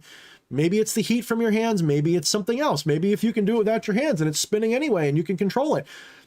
Their argument will always be that the air moved it for some reason that has to do with just air currents and heat and convection and all kinds of shit. And it was never your brain that did it. I think they're completely right. It isn't your brain that's doing it all. I don't think your brain has anything to do with it. Nothing up here is causing that psi wheel to turn. What I think is happening is you're being prescient. And you think that your intent, like you say, I want it to turn left now. And it turns left. You go, aha, I caused it to turn left. No, you're thinking it should turn left and it's turning left are correspondent. They're happening together. They're synchronistic. You're not causing it to happen. Just like with astrology, people make this big to-do about how the stars influence our lives and blah. I can always tell, and I'm not like a grade A astrologer by any stretch. I'm a total novice. But on a metaphysical level, I understand it better than most astrologers do. Astrology isn't the stars affect us. That's a superstitious mumbo-jumbo belief in astrology. The stars are correspondent with us, meaning they may or may not be exact, but interestingly enough, they tend to correspond in some way. There is something there that can be of value to us. I have found when I look at my chart and I go, holy shit, that actually fits me really good. Oh, it's the Barnum effect. Okay, maybe to some extent, but those lessons that it contains, especially if I have a problem and I apply the lessons that I need to fix that problem, improve my life. Hey, there's something to it. Correspondent, yes, not causal. It's not a causal relationship. It is think of it more like if I were to take a propeller and spin it, okay? So if I spin a propeller around, well, both of the ends are going to be spinning around a central point, okay? If I was superstitious and I was living on the one end of the propeller, I would think that the other end of the propeller is causing me to spin or vice versa. The reality is we're both spinning together. It's part of one system that's in motion. Nothing's causing anything. The actual thing that's causing it would be the axle of the propeller causing the whole thing to move. So that means that the stars and the planets and you share a original setting condition. That's one way of looking at it. Just one. The point is, the planets don't cause your life to be any specific way, and you don't cause the planets to be any specific way. You're both projections of that which causes. And so, of course, you correspond and correlate. That doesn't mean that they cause each other.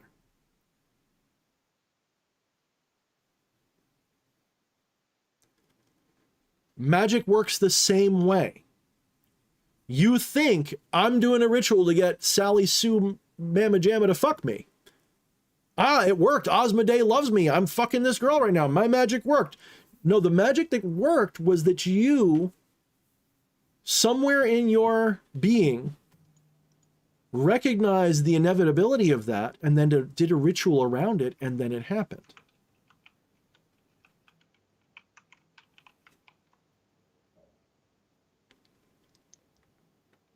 And then we can get into the whole perspective of things don't actually happen, change, or move. And that's a completely different long-term argument. So, and I saw you, somebody, I think it was Nature's Wrath, then said, this has been a good explanation, something I agree with, even though saying that would probably get me burned in certain magic groups that I'm in. That was Nature's Wrath. With total irreverence, fuck those people. Those people are, you know, good for them. Good for them. If they're willing to burn you for that perspective, get the fuck away from them. They actually have nothing to teach you. This is why I'm not very active in many occult communities, specifically. I have, you know, I belong to the Chaos Magic group on Facebook, but I don't participate much because a lot of, you know, not for nothing, there's plenty of great people in there, but that philosophy of magic is a science of cause and effect, and it's a vending machine, and if I jerk off on the sigil just right, bang, I'm gonna get my... Go get the James Randi challenge then, motherfucker. I'm waiting. Now, that I've had people come to me after saying things like that and going, well, that just means you're just not really good at magic, because if you were, then you would have a... Okay. I'm pretty good at psychology. Confirmation bias is a bitch. Egoistic confirmation bias is a bigger bitch. When your ego is attached to your ability to do something, Dunning-Kruger is a real bitch. So, I don't care if they like me. CM has told me I'm in groups where they hate your guts. I'm like, good, fuck them. Now, if I was here to be liked, I wouldn't be controversial at all. I wouldn't speak my mind. I would just be like, what do you guys think? Oh, okay, that's what I think too. No. I'm not saying I'm right all the time, although I probably am most of the time. I'm here to be real, because my path through this has burned the shit out of me. I was a hard skeptic for a long time. I know how to debunk everything they believe in, to the point of humiliation. And yet I work with magic anyway. How can this be unless I recognize what magic probably is, or definitely is, and I know it's not that?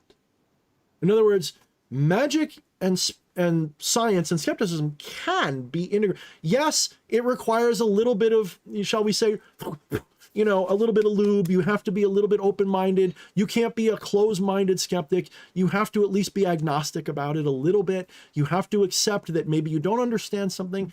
And you also have to have that, I'm going to say Zen, but it's not unique to Zen, that Zen mind which transcends the details in a way that inverts the problem and sees the truth through the paradox. That's a big word salad for basically saying a very southpaw way of looking at the world, a very unorthodox way of thinking. The statement, you know, one of the best, you know, if a tree falls in a forest with nobody to hear, does it make a sound? That is such a loaded koan. There's so much in there to unpack. And it sounds so obvious. The superficial materialist goes, well, of course it's a sound, because the sound is a tree falling. That's the sound. Duh. Okay. Then you get somebody who thinks a little bit more about it, and they say, well, a sound's a human experience. So, if a human's not there, then, yeah, the vibration's there, but it's not a sound without a human to be there. Okay. Pretty good. Well, in Buddhism, the concept of no one has a different connotation too. They believe, of course, Buddhism, Mahayana Buddhism, has the belief of no soul, which I think is their version of a mistranslation, by the way. I think that they kind of get it, not that Buddhists are wrong, but I think that their current incarnation is wrong. I think that Buddha definitely believed in the soul, but it's more like the Atman. I believe your bloodline did good things. All I'm saying is there was something in the water when it comes to this generation. It's kind of neither here nor there. It's okay to think that there's no soul, but it's just, I'm just being pedantic as always. But anyway, look up Theoria Apophasis' videos on the Buddhist belief of no soul, and you'll see why I agree with him. Anyway, but a Buddhist will say, no one watching, meaning your true self, consciousness. If a tree falls in the forest with no one to hear it, does it make a sound? So you get brought back to square one. Of course it makes a sound, because no one would experience this. And you can keep going with this. There's so much nuance there. And ultimately, it's what you consider... the good thing about a koan is you can't answer it rationally. I mean, you can answer it and come up with something that'll satisfy somebody who's thinking about a certain way. But the koan itself is meant to be like, oh yeah, good point. It's more like a joke that someone who's either achieved or is on the verge of achieving that non-dual awareness will get. Oh, wow, that's pretty clever. I get it. If you have to have it explained to you, you don't get it. You might, like a good joke, you might still laugh at it, be like, oh yeah, yeah, funny.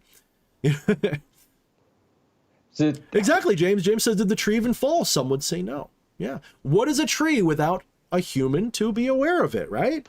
What is a sound without a person? So here's the thing, though. You don't exist in the way you think you do. James Jones is like that tree and that sound. You are a figment of Maya. You are Maya. You don't exist as you think you do. The experience is valid, but it's reified. It's a reification of experience, as if the experience is the real reality, when the experience is at best a reflection or reaction or projection of the ineffable reality below. So there are no trees, there are no forests, there are no sounds, and there is no one there, ever, even when you think you're there to experience it. Now that's like, we went first dimensional chess, that's like 50th level chess of non-dual gnosis right there. And you can still go further than that. You know where the highest level is? Just go, huh, that's it. That's the answer. Huh. Wow. That's the answer. No shit. I feel like that's the level of realizing just, oh wait, I had a pawn right there, right next to his king the whole time. So we also have a problem because of terminology. What the fuck does magic even mean? I actually can't stand the word magic these days lately. I've gone to, my preferred term is sorcery for what most people refer to as magic. Magic to me is the rituals and the art itself, like painting. Like magic is painting, right? And sorcery is the word art. Like if we're going to compare word meanings, sorcery is art, magic is the medium. Maybe that's a better way of saying it. Now there's a reason for that, which I could get into maybe in another video. And Eddie and I, that's what Eddie and I were playing with Latin for. The word sorcery, the origin of the word sorcery is the word sortiarius, which basically means someone who affects fate. Someone who, so the original meaning of the word source is someone who has to do with the drawing of lots. So sortiarius is someone who can influence the sorting of lots, the drawing of lots. And it actually has its root in the Proto-Indo-European word sirs, which means to bind. Interesting, because one of the words, I used to love calling myself fate binder for a while. I guess that was another word for sorcerer. Because a sorcerer is someone who literally interacts with, augments, changes, or somehow is prescient to the threads of fate and can work in the realm of fate. Well, anybody who practices magic these days, nice, Eddie. Magic is the sorcery is the fart. Magic is the bean, sorcery. Fuck you, Eddie. Get out of here. You're lucky I love you, man. You fucking making me laugh. I love that your collaborator just like surmised it in the most fuck, I just lost a word. Yeah, good enough. You did a funny, Eddie. You did a funny. Put it in the book of happies. So I forget what I was getting at. Let me get it back. So that's why I like the word sorcery better for what we do, because anybody who will say rationally talks about magic these days accepts that magic is not the bibbity bobbity boo fireballs and riding on dragons stuff, although you can have those sort of astral experiences and those can be meaningful and they're symbolically useful and all this other shit. You don't literally go, fireball. Like if I'm channeling fire through the so I'm going to go, okay, I'm going to draw the fire energy out of this candle and put it into this crystal. Am I literally pulling this and through my body and into the fire? No, because this is the symbol of the fire. The real fire is something I can't even see. The real fire is below that little shining surface. It's something very fundamental and subtle, and the word fire does no justice for it. It's not even the sensation of it. It is a simple awareness of it being there. And by there, I mean inside my consciousness. So I'm transferring this awareness of whatever fire really is, and I'm superimposing, I'm recognizing the union between this and the crystal, and they become together. It passes through me. It passes through the window of my identity.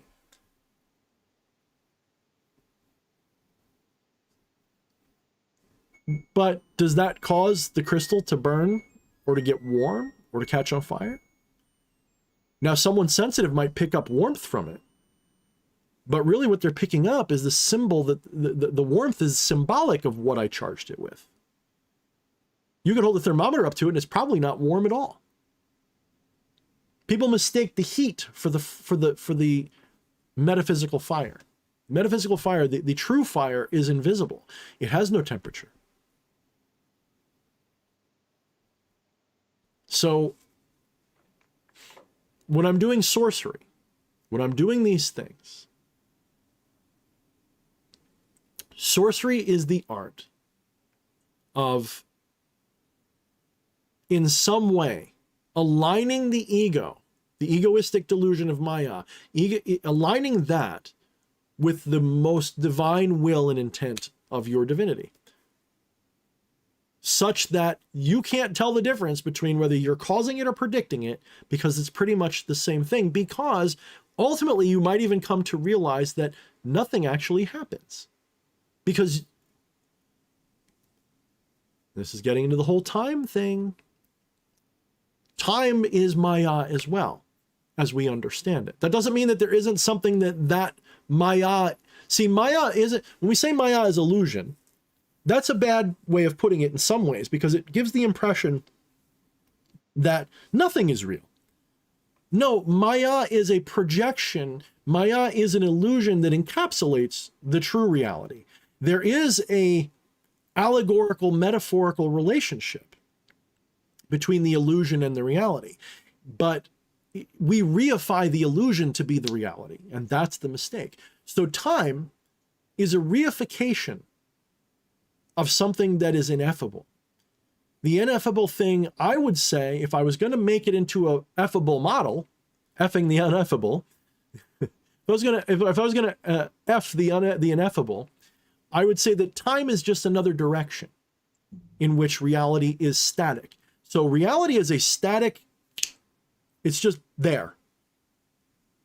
And it's got the three dimensions of space, as we like to think of it, which I think are themselves illusory in a big way. But time is another direction.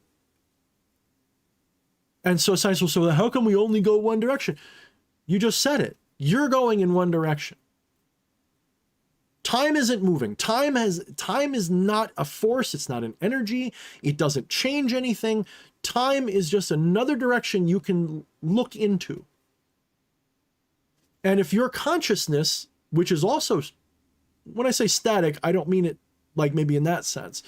Consciousness doesn't move because there's no place to go. But consciousness can limit itself into a focal point and then scan through itself, can scan through the time dimension. And this creates the illusion of change and happening. The beginning of this stream and the end of this stream both exist simultaneously in the ultimate grand scheme of whatever this really is.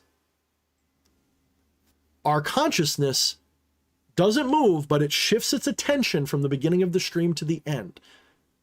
And because I believe I kind of know, but I can't prove, so I say I believe. Because I believe that reality is a hyperdimensional, multiversal object model. That's the model I use. That's not literal. That's a reification, but it's a better model. That means that this stream doesn't just happen once. It happens theoretically, perhaps an infinite number of times, at least until all possible variations of the stream have happened. And I am only seeing one specific one, and Fleshy's seeing his own version of it from his own perspective. And there's an infinite number of Thorns and Fleshies watching this. So consciousness has decided to key in on only this one timeline, not all the others, just this one. And the ego gets the illusion of thinking it can change that. It can't. Consciousness, however, can change course through that. That is the divine will. That's the will that Crowley spoke of when he says, Fleshy, would you look it up? The Crowley quote about will and love and all that shit. Do as thou wilt, you know, all that shit. Will be the whole of the law. Will be the whole of the law, love under will. So, yeah, I'll parse that. Bring that up and let me rip it apart. And maybe Crowley would disagree with me, but Crowley was pretty into Vedantic shit, believe it or not. So. Ah, Jesus, fuck. That's a bright screen you got there. Yeah. Okay, you look like you just saw a picture of me naked. Pretty hot. Fuck. I feel like I just got flash banged. Oh, hold Jen on, says, don't cross the streams. I don't know if she meant that in reference to just what Eddie said, but also, yeah, don't cross the streams. Oh, motherfucker. I'm finding... So there's two... Love is the law, love under will. There's more to that, but I'm struggling to find all of it right now. Yeah, get me the doest thou wilt thing. So, people misinterpret do as thou wilt to mean do whatever the fuck you want. Like what the ego wants. There's a reason I believe Crowley used the divine term thou instead of do what you want. Do as thou want, meaning it was meant to be seen through the lens of a theistic or holy or divine context. Do as thou will.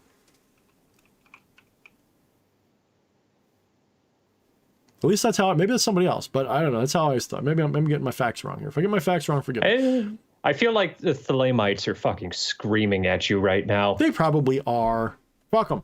They're cool though. I don't hate Thelemites. You do some weird shit, but otherwise, y'all are all right with me. Yeah, you might want to try on this one. I am fucking swinging and missing repeatedly. So do as thou will shall be the whole of the law. Love is the law. Love under will. Okay. So do as thou wilt. Now you have under Wiki, they say, do as thou wilt shall be the whole of the law, meaning the adherents of Thelema should seek out and follow their true path, i.e. find out their true will. What is their true will? Well, if a Thelemite understands their true nature as the divine, as a avatar of the divine, then their true will is the divine's will. What, you know, what's the whole point of finding your holy guardian angel if not finding that connection to the divinity that you are?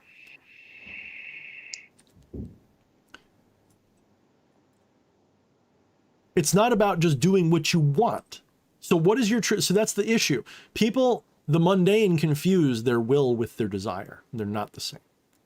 You cannot change your will. People say like, oh, just change what you believe, change your will, all that kind of good shit. You can't change what you will or desire. You can't change what you believe.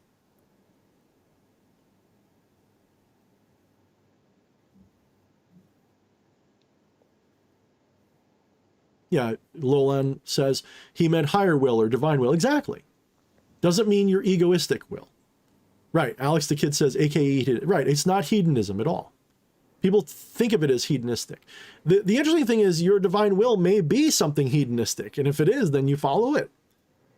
But you really got to do your shadow work to know the difference between your egoistic will and your divine will. That's a bitch. Right up there almost with the Dunning-Kruger bitch. It's a big bitch. My huge bitch. My will definitely says that I should buy myself another pair of shoes. Yeah. Ah, thank you. Thank you, Will. And the irony is, I always know when I am giving in to my egoistic desires versus my divine will, because dissatisfaction, disappointment always follows.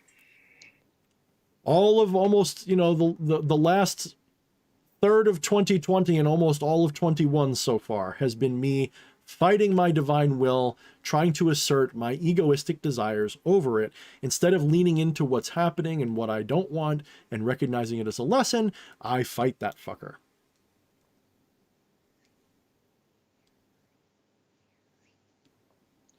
We really do just make our own problems. We really do. And the thing is, it may feel like I'm resisting what's going to be and therefore changing it. No, I am. So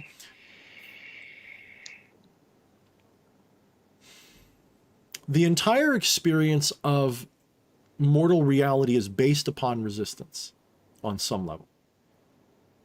You cannot feel hands clapping unless they're resisting each other. So there must be a resistance happening. If my hands had no resistance to each other, they'd pass right through each other. Or they would go like this. There would be no, I wouldn't feel them clapping at all. There would be no clap. So the experience of the clap requires a resistance.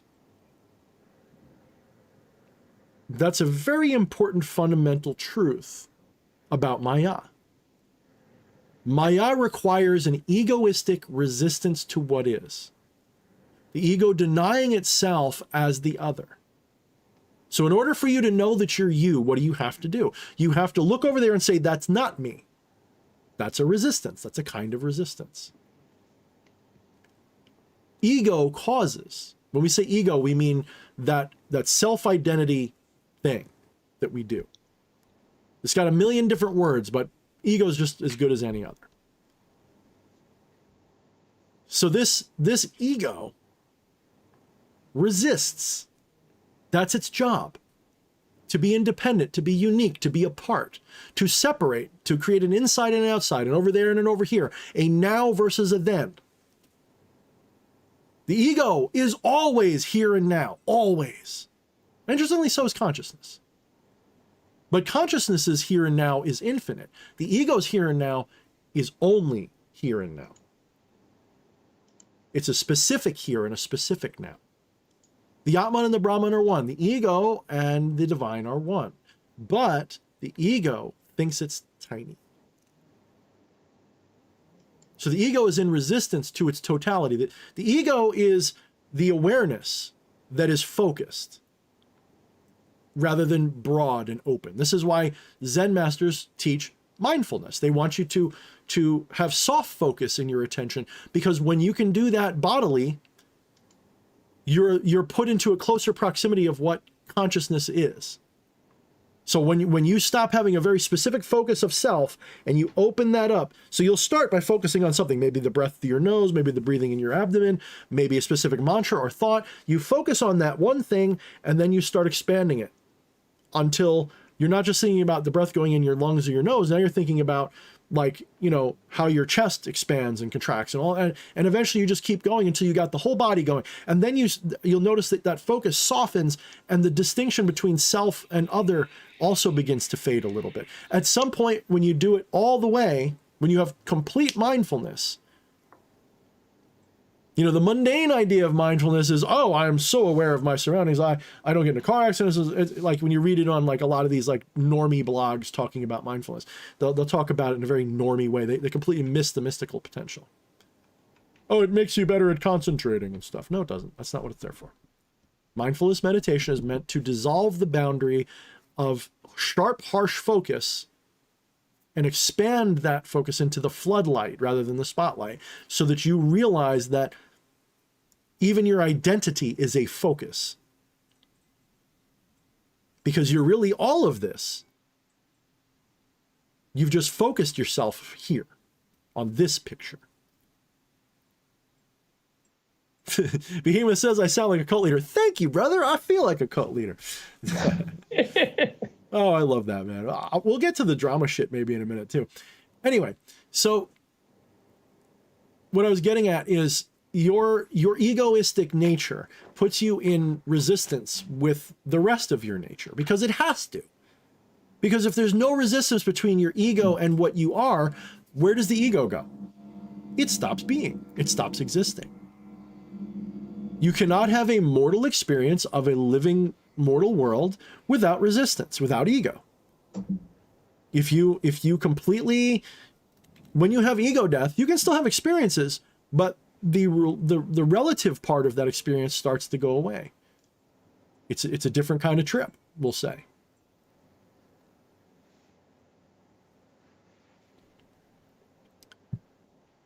So as consciousness expands, that really means as the focus softens, you take in more and you lose specific meaning, we'll say. Because just like combining light and dark, you get nothing, or 1 and 0, you get, if you multiply 1 by 0, you get 0, or -1 and +1, you get 0. I mean, when yin and yang collide, what do you get? Nothing. You get nothingness. You get the true meaning of chaos, the gap, emptiness. So, in order for there to be something, you have to deny something else. That's what ego does. So, naturally, one of the methods of many non-dual enlightenment ontologies is to stop denying things. To see things as the self, to go with the flow, the Tao. And Eddie says the Tao is the will and the will is Tao, and that's fair. A fair assessment, a fair point. I wouldn't disagree with that. And the Tao, of course, is pointless. Because in order for something to have a point, in other words, a purpose, it has to have a beginning and an end that has an intention, and the only reason you'd have an intention is because you're not something, or you're not achieving something, or there's something you need or want or desire. If you are all things, you don't need anything. So there's no purpose to it. In order to have a purpose, you have to be a small thing. You have to be a limited thing. If you are all things, there's no purpose. It just is. Just like I often say, like, people say, well, Thorne, you're completely, what about free will? What is your will free from?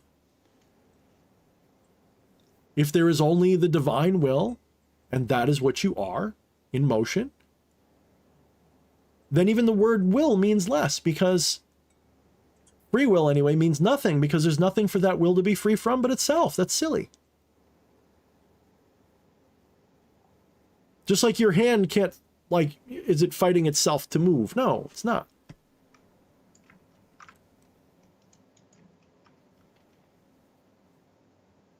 Alex the Kid asks, how much should you give into your shadow, or should you resist it completely? Neither. Integration of the shadow means neither. If you give into your shadow, it's the same thing as resisting it, believe it or not. Resisting your shadow pushes it deeper, where it will control you without your awareness. Giving into your shadow means letting it control you. The topic of a shadow is tricky, because even the way I've written about them makes it sound like it's the symptom, but it's not. You can't actually point at the shadow, believe it or not, because a shadow doesn't actually exist. That is to say, symbolically. If I shine a light on a wall and I put my hand in the way, what you call a shadow actually isn't there. Shadow is actually something that's not there. It's a hollow space. Like, what would you call the emptiness in this cup? That's a shadow. That's a shadow of the cup. Or I should say, there's a shadow being cast by the cup. The only reason you see an emptiness here is because you think that there should be more shit here. And there's not something there. So, hey, that's a hollow spot. Well, everything's a hollow spot, really. Anyway. So the shadow, even in this context that I use it, is phantasmal in the sense that any of the shadows, they're a hollow spot. They're not a thing that's there. There's a thing that's not there, which is kind of weird considering how I work with them. But it's like a hand puppet on the wall. it points to something that is there. So the shadow is not the shadow. The shadow is a projection of something you're not aware of. If you look at that shadow long enough, you can understand what the shadow's talking about, what the shadow means. And you follow the shadow back to its source, then you've integrated it. Sounds like a lot of gobbledygook, I guess, but that's why this isn't the easy mode for shadow integration. I feel like it sounds pedantic, but it's important. Yeah. You know, it's one of the pitfalls of the book Shadownomicon. It's one of the reasons why it's not for beginners, is because I've known people who've completed it, and I give them credit for completing it and having success with it. And I go, yeah, but they still didn't quite get it. For them, it was just another kind of demon. Okay, have fun. Cool. Did it improve your life? My job's done. I've integrated my shadows. I'm sure you have. No, you didn't. So, giving into your shadow means giving into the denial. It means denying more. Integrating your shadow means to stop denying. Just stop denying that's your. I don't mean you have to tell the world. It just means that you don't lie to yourself about it. Like, ironically, it's safer to say that you might have, like, you know, murderous thoughts, because we all have fucking morbid thoughts from time to time, than it is to talk about other things. But let's say I'm at work and somebody's pissed me off. I'm like, oh, I'd love to just punch them in the face. So if a person came up and said, were you thinking about punching them in the face? You might lie to them, but don't lie to yourself. To thine own self be true is maybe I should have put it in Shadownomicon as like one of the biggest mottos. To thine own self be true. That illumines all shadows. Be true to yourself. If you're being true to yourself, that means that, you know, it's also a way of, like, what is the purpose of Christian forgiveness and redemption? It's a way of externalizing something that should ultimately be internal. So we go to a pastor or a priest and we say, oh, forgive me, Father, for I have sinned. And we tell them what we did wrong. And then they give you forgiveness and absolution. They make you do some penance maybe. And the whole point is so that you forgive yourself. That's when God has forgiven you in the allegorical sense. And what is forgiveness? It is a lack of shame. It is an acceptance of something that is done. And it is ultimately a recognition that that is not who you are. Ultimately, it is something you've done, or something you feel, or something you think. Ultimate redemption, ultimate integration is always the recognition that this being that you think you are is a puppet show. And it's not ultimately you. And the fun thing about that is once you recognize that D.H. Thorne or Alex or whoever you are isn't who you really are, it's so much easier to accept what it does and be like, oh yeah, it has that impulse. Yeah. Yep. I'm going to make sure it doesn't get out of hand, but it absolutely has that desire. Yep. And that lack of denial is the integration. Shadows fade when you don't deny them. And then new shadows arise. The ego always has a shadow. Always. It always casts a shadow. The ego is if we want to be in a Gnostic mentality, where you have source and demiurge, ego is a piece of the demiurge. People think that the ego is like a shadow. No. Ego is a piece of the demiurge. The shadow is all the features of the ego. All the little, I am a this and I am a that. But the ego is that piece of the demiurge that projects the I am stuff. I am is the truth. I am this is the shadow. It's the ego. So if I say I am, or just I or I am, true statement from non-dual sense. When I say I am D.H. Thorne, that's ego. When I say I am here, that is ego. as if to the exclusion of everywhere. When I say that I am now as to the exclusion of all time, that is the ego.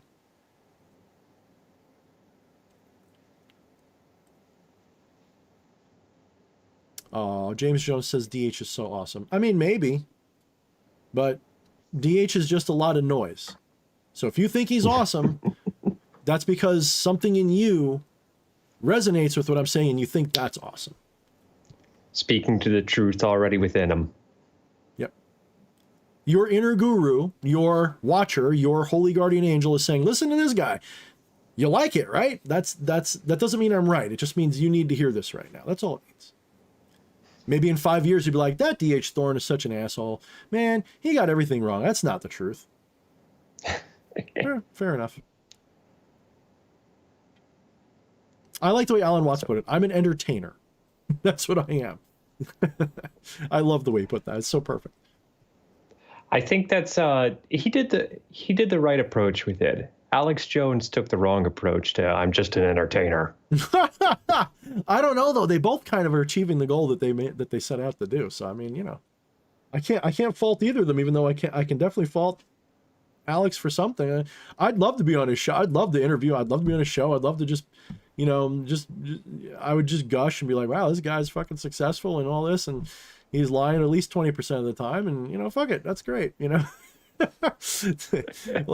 But honestly, even if he's 50% right, we're 100% fucked. I stand by that, and he's way more than 50% right, so we're 100% fucked. You need some ultimate male vitality fucking stimulant. So you need to start peddling something like that. Yeah, you know, that's like when Fukushima happened, and like the next day he's selling iodine shit after telling you how much you need iodine to protect your thyroid gland and all this shit. And I'm like, if you're eating enough bananas, you're fine. And it clicked. I'm like, this motherfucker right here. And he's saying, oh, the radioactive water. I'm like, water can't be radioactive though. It doesn't. That's why they use it as a cooling thing, because the particles in the water can get rid, but the water itself like doesn't, like, you know what I mean? And like, why are you lying, man? So anyway, but yeah, interesting character. That doesn't, like I said, doesn't mean he's 100% wrong. It's the part that he's right about that you guys should be fucking terrified about. And he's right about a lot. That's the part that should scare you. Weird tangent, but you brought up bananas, and I'm just gonna apologize. I know I've been dipping out a lot on stream so far. Somebody's been hitting me with the curse of fucking foot cramp. I've had to consistently go walk off, so I'm gonna get my little anti-curse fucking bunch of bananas tomorrow. Yeah, that'll help. And you know what else will help? You depending upon the nature of the foot cramp, do like an Achilles stretch, or basically like, you know, one thing I do, because I get like cramps all over my shit, is I will lean forward against the wall and put my foot back behind me and like really stretch this whole plantar area, this whole thing, and it really does help. Really, I've been rolling my feet over a fucking tennis ball this whole time since I came back from the last Flesh Priest. We'll be right back. I would try stretching. I would try stretching the tendons out instead of just rubbing, because that's good if you've got a tightness. But stretch may be what you need more. Just try it. Just try it. I've been stepping on and shit too, but so I know you mentioned might talk about some of the drama. I've also got some questions here. I don't know if you want to preview. If you want to. No, I mean, whatever. I'll just be like, fuck off if I don't like it. Well, that one was already brought up. We have one from Vatorius upon the nature of ego influencing or even changing your divine will. Nope. Can't happen. Ooh, well, fuck. Now I better just read the question then. Do you think that the ego can influence or even change your divine will, like a cancer cell can influence the decisions of the individual and entire body? Can the ego do the same to the divine will? Nope. Let me ask you this.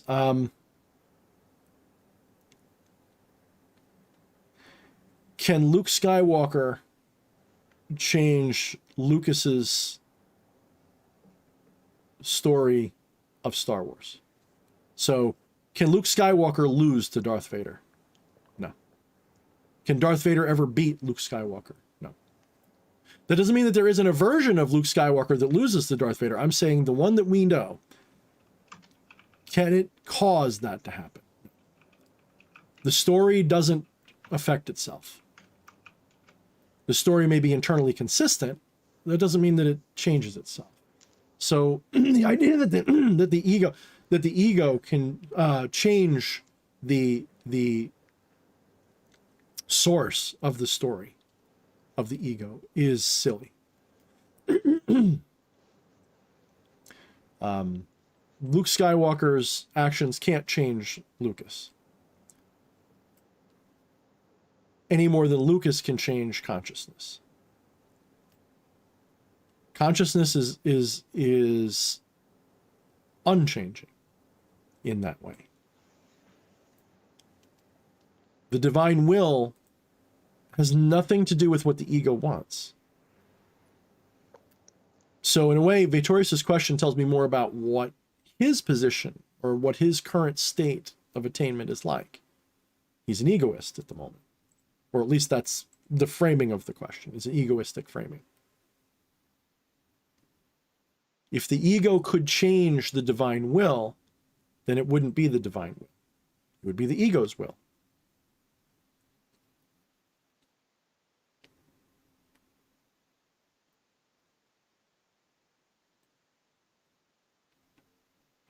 So the ego is like a glove on a hand.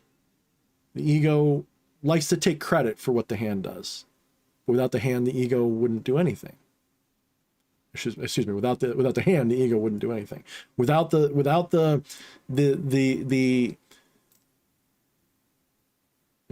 consciousness, without the divine, without the will, the ego wouldn't manifest anything. Now, this bothers some people who think, from a left-hand perspective, that the goal is to deify the ego so that it's higher than God, without ever realizing that they're already God. You're already that, and the ego is just a mask you're wearing. And there's nothing wrong with it. There's nothing wrong with the mask. This is another misinterpretation, in my opinion, where you have right-hand pathers who think the goal is to reach nirvana and just not care and to get rid of your ego and to leave the cycle of samsara. If you really wanted to leave the cycle of samsara, you already would have. You want to be here. There's nothing wrong with the cycle of samsara. Samsara is not a curse. It is not, you're not victimized by it. It is literally the coolest thing you can be doing with yourself right now. Kurt Cobain was in Nirvana and he didn't even want to be there. That's why he did heroin. And I think Nature's Wrath is kind of missing my point. I think he's maybe approaching it a little literally. He's saying that tulpas can change things, and that the characters that we write change and have a life of their own. That's not what I'm saying. Okay, you're mistaking. This is why the linguistics are a pain in the ass.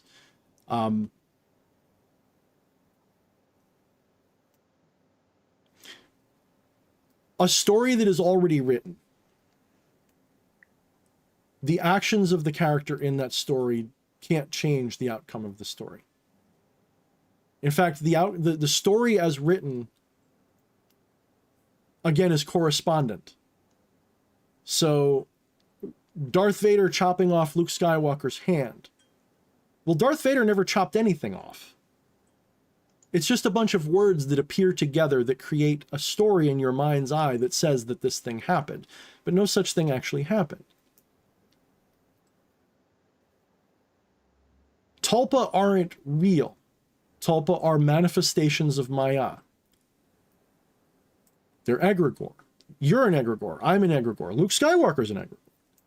And they do take on a life of their own. They do seem to be alive. They do seem to be self-aware, just like you are. But that doesn't mean that you change anything. You're always suffering the illusion of change. You're suffering, and I say suffering, I mean, I don't mean that you're a victim of it, but I mean you suffer it because, to me, the definition of suffering is denial. It's the denial of things, and it is the assumption of things. So you say, I am not the universe. I am the pain I'm feeling. Right? But the pain you're feeling is just the thing that's felt. You're not the pain. You're not suffering the pain. The pain is an experience, but it is not what you are. Your true self is untouched by the pain.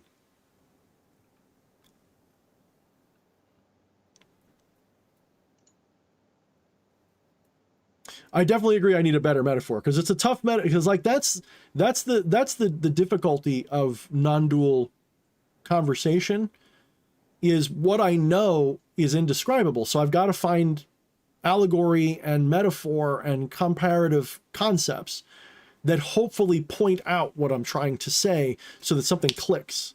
So that's why I use the character in a story analogy, because, you know, if you ever read Hamlet, right? Hamlet is a character in that story. And of course, when Shakespeare was writing Hamlet, there was some element of perceptual invention. He thought he invented it, right?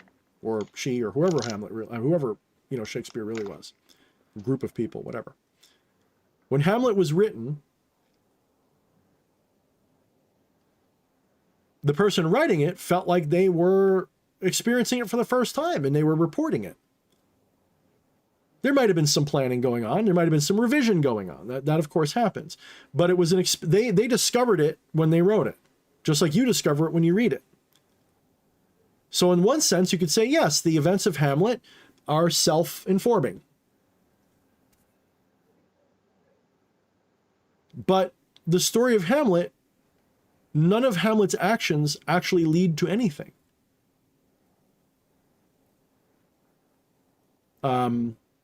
Just like I said with Luke Skywalker and Darth Vader cutting off Luke Skywalker's hand, he didn't actually cut off his hand. All of those elements are there. You put them together. You know how I know this? When you read a book, the words don't actually flow into each other. They're all standalone concepts. Your brain combines them into a story with a beginning and an ending and a middle. Your brain blurs them together into a plot line. So if you take a sentence and rearrange the structure, you lose the meaning of the sentence, right? But all of the things are still there. They just completely change their order of events. And so even the events are only implied by the sequence of writing. It's all illusion. Like when you read a book, it's just a complete illusion.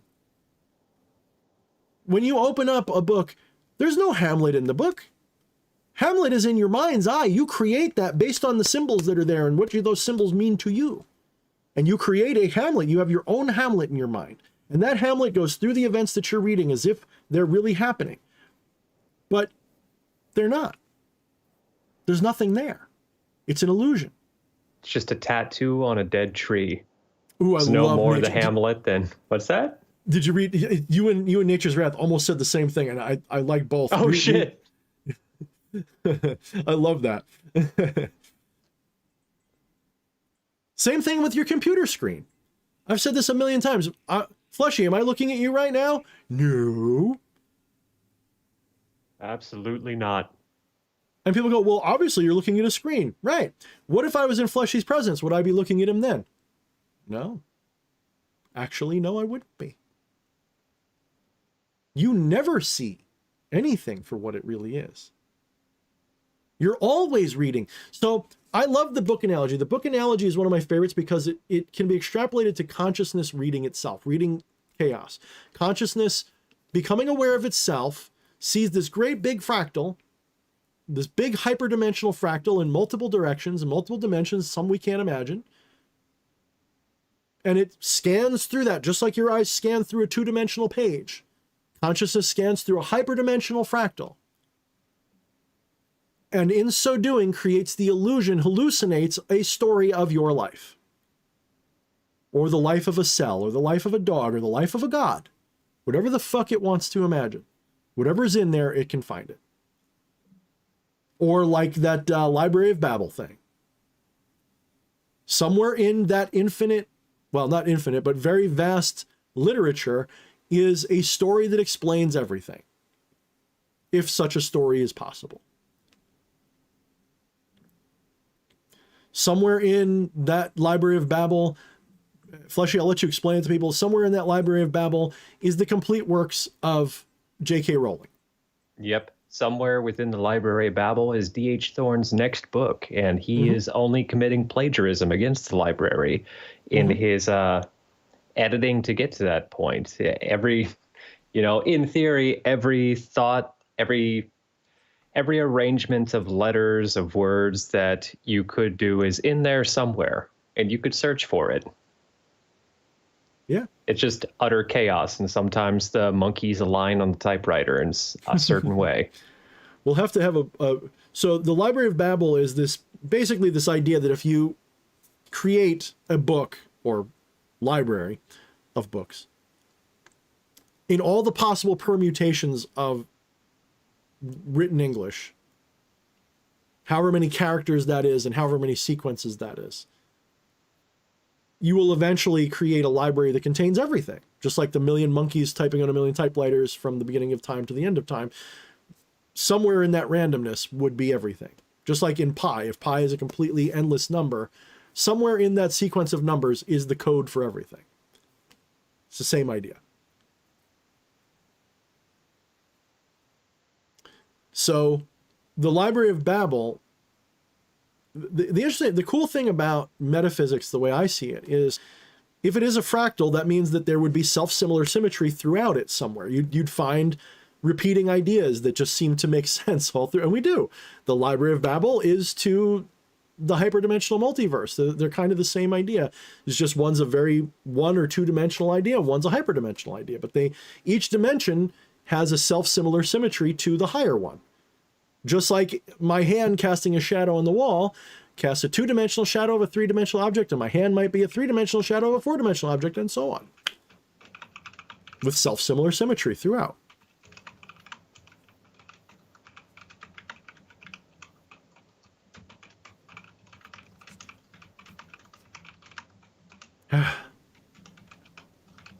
Trying to think of what to say next. I was busy saying, writing a stupid fucking joke. Eddie was saying, and this is an interesting point, and I completely agree with it. He says there's a big difference. That's the big difference between my Gnosticism and other Gnosticism. I don't think flesh is a trap. I think it's a playground. We want to be here. And, that is the end of the non-dual rainbow. The carrot on the stick is this. When you haven't achieved non-dual gnosis, which is, by the way, the beginning of the journey, it's not the end. People think it's the end. People think, I've achieved my I'm aware of my non-dual nature. Nope. Now you just go, oh, fuck. Yeah, that was a threshold. That wasn't, I just opened a door. I just saw that there was no door. Oh my God. I walked through a gate and realized it's the same on both sides, but even bigger on both sides now. And it's a mind fuck. You don't get answers. You just kind of relax a little bit. You go, oh, okay. I get it. But the journey isn't over. Now it's, how do I integrate that? How do I, as an ego, live that? So the carrot on the stick that is offered to you by these often right-hand path metaphysical traditions like Buddhism and Hinduism and all these things, is they give you the promise of what Christians do, basically. Like Christians do the same thing. The sales pitch is like any sales pitch. It's the same sales pitch in religion as it is at the car store. You need this. Your life is incomplete without it. And if you have this thing, you will find happiness, peace, whatever. You will be complete. So that's a carrot on the stick. Any religion that does that, I'm not saying that that's always wrong. In fact, that's a fair way to teach things. But it is a carrot on the stick. It's a wild goose chase. So no matter which one of these things, the reason why it becomes a problem is because sooner or later, someone somewhere teaching this forgets, doesn't know, or never got taught. And they think that the carrot on the end of that stick is real. So you'll have someone say, oh yes, if you follow these practices, you'll achieve nirvana. That is awesome. It's total liberation. You're totally free. You won't feel pain. You won't be, whatever they tell you. And that's really like a trick to get you to do this thing. And then once you achieve, you kind of transcend that desire. You realize, oh, I see what you mean by nirvana. You mean, I see, I won't suffer anymore, but I'll still feel all the pain. I'll still go through all of the life that I know. But I'll realize that all of this pain is really a kind of bliss that I'm really seeing, because I am conscious, I am it. Yes, I get it.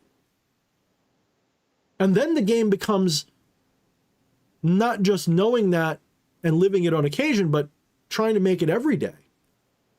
So for example, I've had my mystical awakening experience more than once, but I still forget. I still have days where I completely forget, where the clouds cover the sky and I forget it's blue all the time. It's always blue. The sky is always blue, but sometimes there's clouds in the way. That's what the ego does. I forget sometimes. Not broken, not flawed. There's nothing wrong with it. But I forget sometimes. And so do you. So the first thing is realizing it's always blue.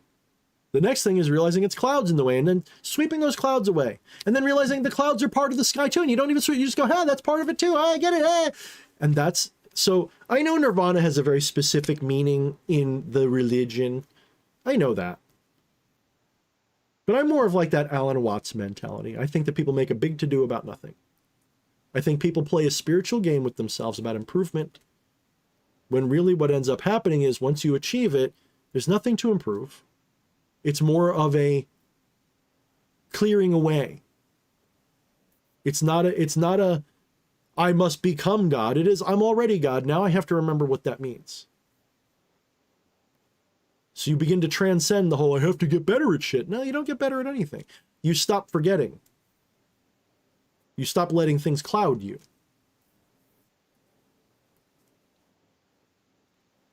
I'm not building arguments. I'm removing flaws in thinking when I have these conversations with you. I'm not trying to build an argument. I'm not trying to build a picture. I'm actually trying, it's more like a sculptor removing the shit out of the way so that you can maybe see better. And it's all by the seat of my pants. I couldn't do that if I didn't already see within the marble what's there.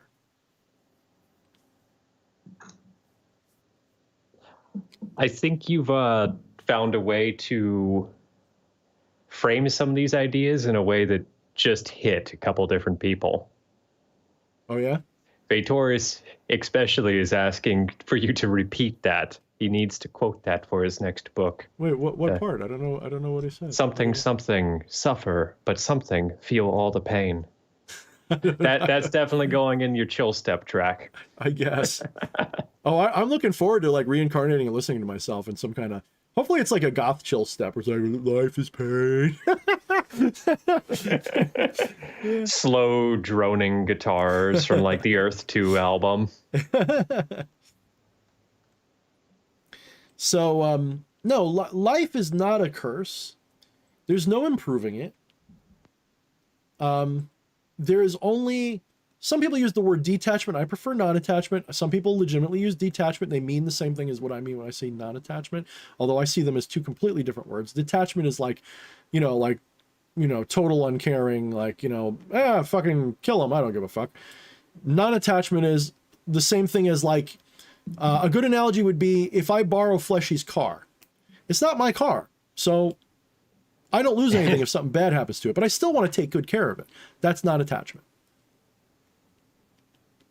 Right? Detachment is like driving a rental. I don't care if this motherfucker burns. Right. That's more like detachment, right? So you don't want detachment. That's not healthy, actually. That's actually a form of denial, too. You want non-attachment, which accepts connection, accepts importance, even.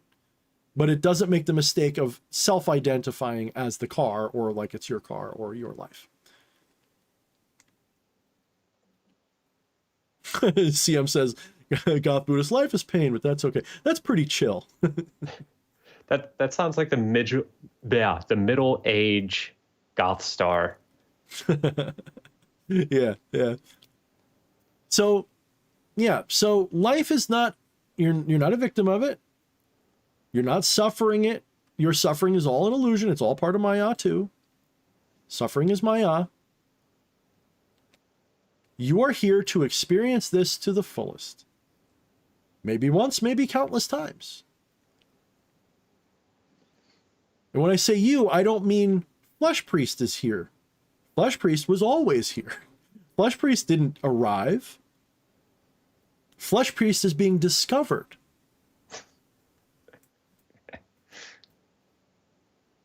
D.H. Thorne is not happening. D.H. Thorne is being discovered.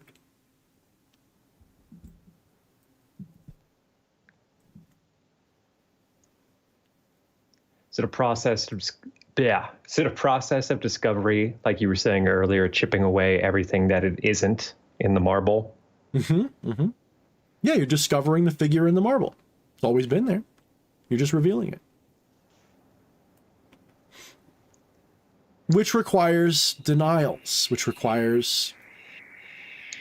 So the mortal experience is always denying the marble from the figure within. The non-dual reality is you don't need to remove the marble to see it in there. Someone who's achieved the non-dual awareness goes, oh, I see it, and they don't have to remove the marble. I don't mean that literally. That's an analogy. So I no longer have to jump through these mental hoops to see it. I no longer have to think these ways to see it. And there's different ways to see it. Some people need to experience it with psychedelics. Some people have to do meditation. Some people can learn about it and it clicks. Some people contemplate it and it clicks.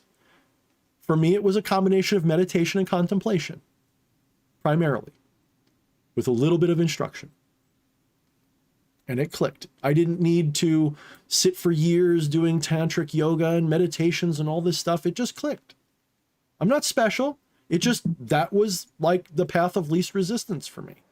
I planted myself next to the water and cast my net and a fish jumped in. I was lucky, I guess. Or some might even say, oh, I'm very late in my past life. I'm nearing the end of my reincarnation stages. And, if you want to be really religious and superstitious about it, and maybe I've only got 1 or 2 lives left to go, or maybe this is my last one. And by the time I die, I will have achieved the complete, fuck off. I hate that shit. Completely hate it.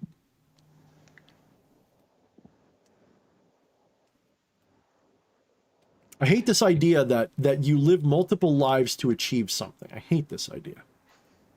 I just hate it. I think it's just so, I think the word is banal. Maybe that's the right word. I'll have to look it up. I think it's so stupid. It's utterly stupid. Because if you are, no, definitely, no, benign would be nice. No, this is trash.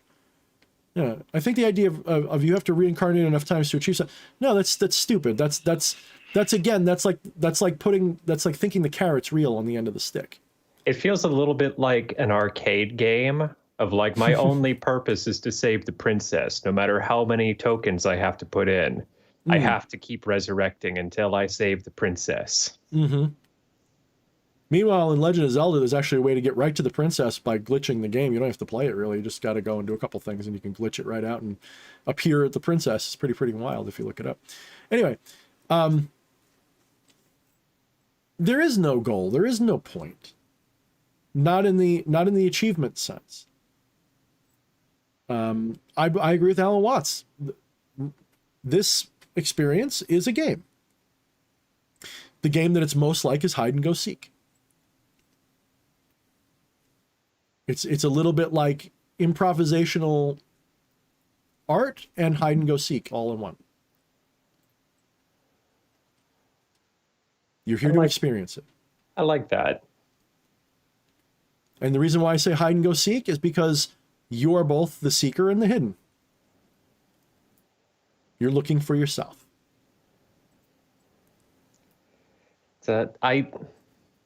This is why we call people who are on these journeys seekers, just so you know.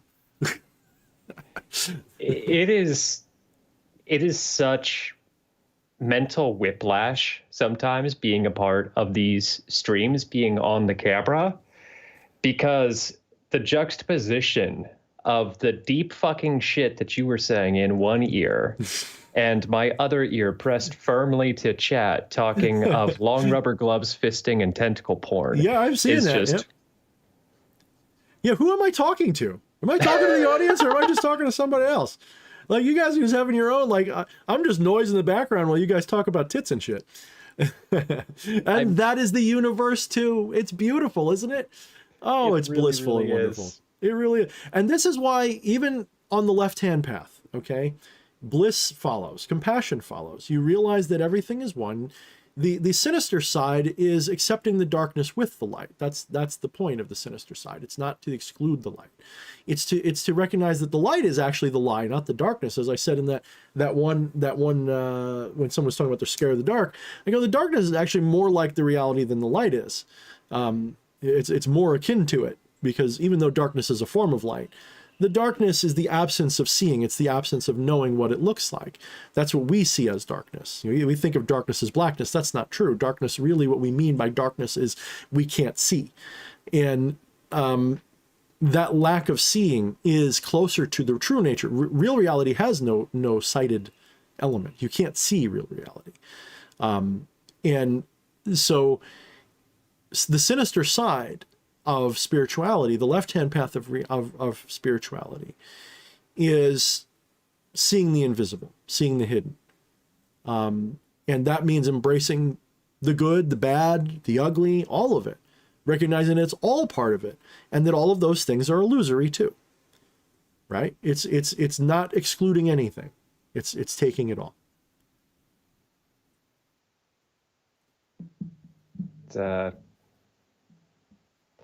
I don't like taking it all with where chat's going right now. Also, thank you, Dorian1221. They sent a sticker to us with a little Shiba saying, "My hero." Oh, some furry porn almost there. Nice. Thank you. Thank you, Dorian. Thank you. I appreciate that. Yeah, so I think we'll wrap up in a little bit, but because I'm starting to lose my voice and we're approaching hour 3, but yeah, I mean, you know, it is cool. It is cool to find this.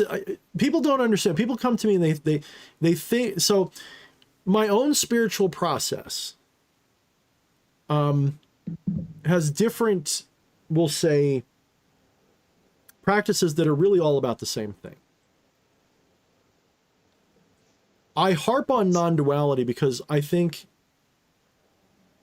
that is the foundational gnosis. Everything else, when you understand the non-dual perspective, clicks into place. I'm talking about magic and sorcery, as well as theurgy and spirituality and working with spirits.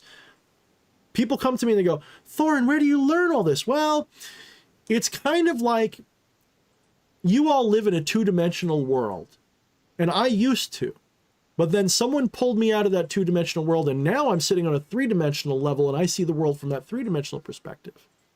And so, of course, now I get it. Now I understand what you look at, and I see things you can't see. It's not literal, by the way. I mean that in an analogous way. So by having my non-dual awakening, I'm better able to rationalize what these other things are that are also part of spirituality. I start to understand what tulpa means, what egregore, they're basically the same thing. What maya is, well, tulpa and egregore are figments of maya. I start to recognize what maya means. I start to recognize what reality really is, that it is nothing you can see, taste, touch, feel, or think about, or name, or identify. Real reality is ineffable. That comes from a non-dual understanding. I couldn't achieve that or come up with that until I understood what the non-dual truth was. Even dualistic Vedanta, you know, Dvaita Vedanta, can be encapsulated within non-duality. That's the interesting thing. Even the dualistic stuff, the theistic beliefs can still fit. This is why a lot of people might even argue that non-duality can be a philosophy irrespective of religion. It can be a philosophical, like Buddhism. You can have secular Buddhism. There are no gods. There is none of this. It's just a psychology thing. And people who follow it all the way will go, wait a minute, I am kind of one with everything. But one loses meaning if there's only one, because if there's only one, and just their brain goes bang. Brain go bang. Brain goes bang. It does. Brain goes bang into a million billion pieces. Thank you for that super chat. Spirit X Diesel sent us a Shiba thumbs up, says, good job. Oh, more of these furry porn things. Like, what are they doing? We are creating the weird part of the stream. So I think we're going to be rubbing it out. I mean, we're going to be ending at this point. But I got to remind you guys, like, so, you know, interestingly for me, as I've just realized, I mentioned in the Discord chat, for me, my journey really did begin with what I can only describe as my own version of knowledge and communication with my higher guardian angel, my holy guardian angel, so to speak. I call it my watcher. I've called it many things. I've realized that Ranzael, the shadow in Shadownomicon, the reason why it was different for me, so important for me, was because that is essentially like my version of my version of a holy guardian angel. Ironically enough, that's basically what it sort of described itself as. And that entity, yes, it represents a shadow of mine, which makes sense, by the way, because a holy guardian angel is a bit like a shadow. It can represent things you deny about yourself as much as the things that you know about yourself. So Ranzael would be the shadowy part of that being, we'll say. And it has a different side. Of course, we're getting a little too literal in our translations of these things. It's just the symbols have different meanings. But the point is, whatever Ranzael represents, that which it represents is that for me. And interestingly, so much of my journey has been inspired by that. And so I did have a guide. I did have a personal guide. By personal, I mean personified guide. And then, just like if you read anything about this stuff, when you cross the abyss, you do so without that guide. That guide abandons you in the abyss, basically. And that's exactly what happened. I threw all of that away, and I spent 15 years as a skeptic, and then I had a non-dual awakening, which is, by definition, a crossing of the abyss. What does the abyss represent? The illusion of separation, recognizing that all is one. You recognize that at the bottom of the abyss, everything's connected. You come out on the other side, and you look across and go, it's the same on both sides. I'm being a little too symbolic here, but hopefully the point's getting across. Crossing the abyss sounds all goth and cool till you realize that it's really the disobjectification of reality. So I had that, and then my holy guardian angel returns. And I still have more work to do. So take that for what it's worth. Maybe the first thing you should do, instead of trying to reach out to all these other spirits, is go find that higher incarnation of yourself, or guardian or guide, or whatever you want to personify it as. Find your watcher. Maybe that's what you should do. Astarte Astaroth. I love you, sister. You're so funny. She sent us a super chat of a hippo doing some motions. Fisty motions. Yeah, it's like, I think that is like, no, that is you know what, Astarte, I know you didn't mean it as that, but no, it's fisting. It's totally fisting something. It's fisting the invisible self. That's what it's doing. Like, it's putting it's like, I'm gonna stretch this hand out and shove that fucker right in. Love it. It's crossing the abyss. It's crossing the yes, good way to put it, Eddie. The gnosis of the abyss is realizing that there really is only one thing, nothing. Yes, that's a great way of saying what I was trying to say. I love that. Very, very well said. And we need to just get Eddie on here sometime to take my place for a night.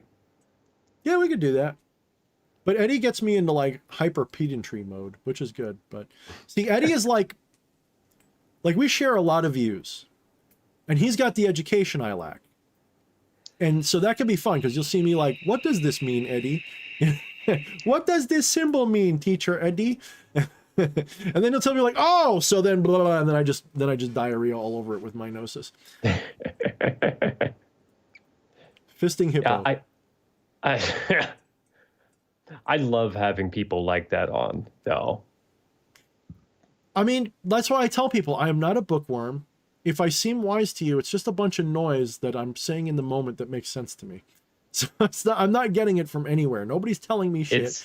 I'm not regurgitating much, you know, and I say much because obviously there's some things I'm regurgitating, like Alan Watts is one of my favorites, but that doesn't mean that, yeah, no, most of it just shoots out of me like fucking noise. I know you don't like this comparison all that much, but it's like the D&D, specifically 3.5 trope of you are doing your way of speaking is sorcery and not wizardry. Mm-hmm. Yeah, I love that trope for sorcery too. I love it because I feel like, you know, a wizard. I like the D&D distinction in that it's a learned, you know, analytical, learned analytical, but anecdotal and academic study. You know, like as much as I love him, Tarl Warwick, you know, Styx, Hex, and Hammer, he's more like a wizard. Alan Watts is way more like a sorcerer, like by comparison, for example. Although I don't know if Alan Watts qualifies really more like a monk, but you know what I'm saying. So yeah, and I definitely classify myself, yeah, force of will type character, not a force of intellect, even though I'd say I have a pretty high intelligence score, but I'm more of a wisdom character. Yeah, wisdom and charisma. It's not where you're using your power, or it's not the source of your power. It's supplementary. Mm-hmm. Yeah. Yeah, you could say that. Look, being stronger is being stronger, period. All right, I'm getting flaky. Let's give it a heave-ho here. We got 5 more minutes on the 3-hour mark. So let's do the... anybody who here has never bought anything from me, you are now obligated. You sat through 3 hours. I spoke my ass off. So you're now obligated to click the link in the description of this video and check out my link tree and go to the things that say, you know, buy my crap on them, basically. I have my books. If you're interested in them, they're both in e-format and paper format. All of them I recommend for different reasons. Become the Maelstrom, I feel like needs updating because I've changed some views on some fundamental things. And new books are in the works. I don't think I'll ever do a Become the Maelstrom 2. I'll probably just do a completely different thing that rounds out some of the things I feel like I didn't get wrong, but I could have said better or improved on, or yeah, maybe even some things I've changed my mind on. But it's still a very valuable work. I still stand by it, even though there's things I would change about it. A lot of people who've read it, I don't know why. Just to me, it seems like the basics, but some people really loved it, and I appreciate that. And I know that if I was a beginner, I would love it too, because it spells out a lot of the stuff that other people never tell you. You know, intone the words. What do you mean by intone? What does that mean? You know, stuff like that. Things that are assumed to be known because you're supposed to be taught by a teacher. I try to teach you in this book. So, and some of it, of course, is just my own way of thinking about things, especially in the path working section of the book. That is specifically more my views on things. That is to say, my interpretation of different spirits and so on is very much my own, but a lot of people agree with it, so it's good for that. Probably of all of my works, Shadownomicon is the most unique and original, and it's probably the one that, you know, as much as Become the Maelstrom, I'm proud of because it's a huge work. It's the biggest book I've written, and it's just a big book. Like a lot of people would agree, it's a pretty damn big book. Shadownomicon, though, is so original and unique in its own way, and it's concise. Whereas Become the Maelstrom is kind of like a shotgun blast. Shadownomicon's more like a sniper shot, and it contains what it needs to contain. And I'd probably say the Infernal Vampire Handbook is a similar kind of sniper shot, but it is also kind of, it's a little bit less artfully written, more referencely written. Like it's more like a instruction manual than probably all the others. So the other ones have a lot more artistry in them. Become the Maelstrom, I get very poetic. The Vampire Handbook is the most handbook out of all of them. Yeah, I like that. Yeah.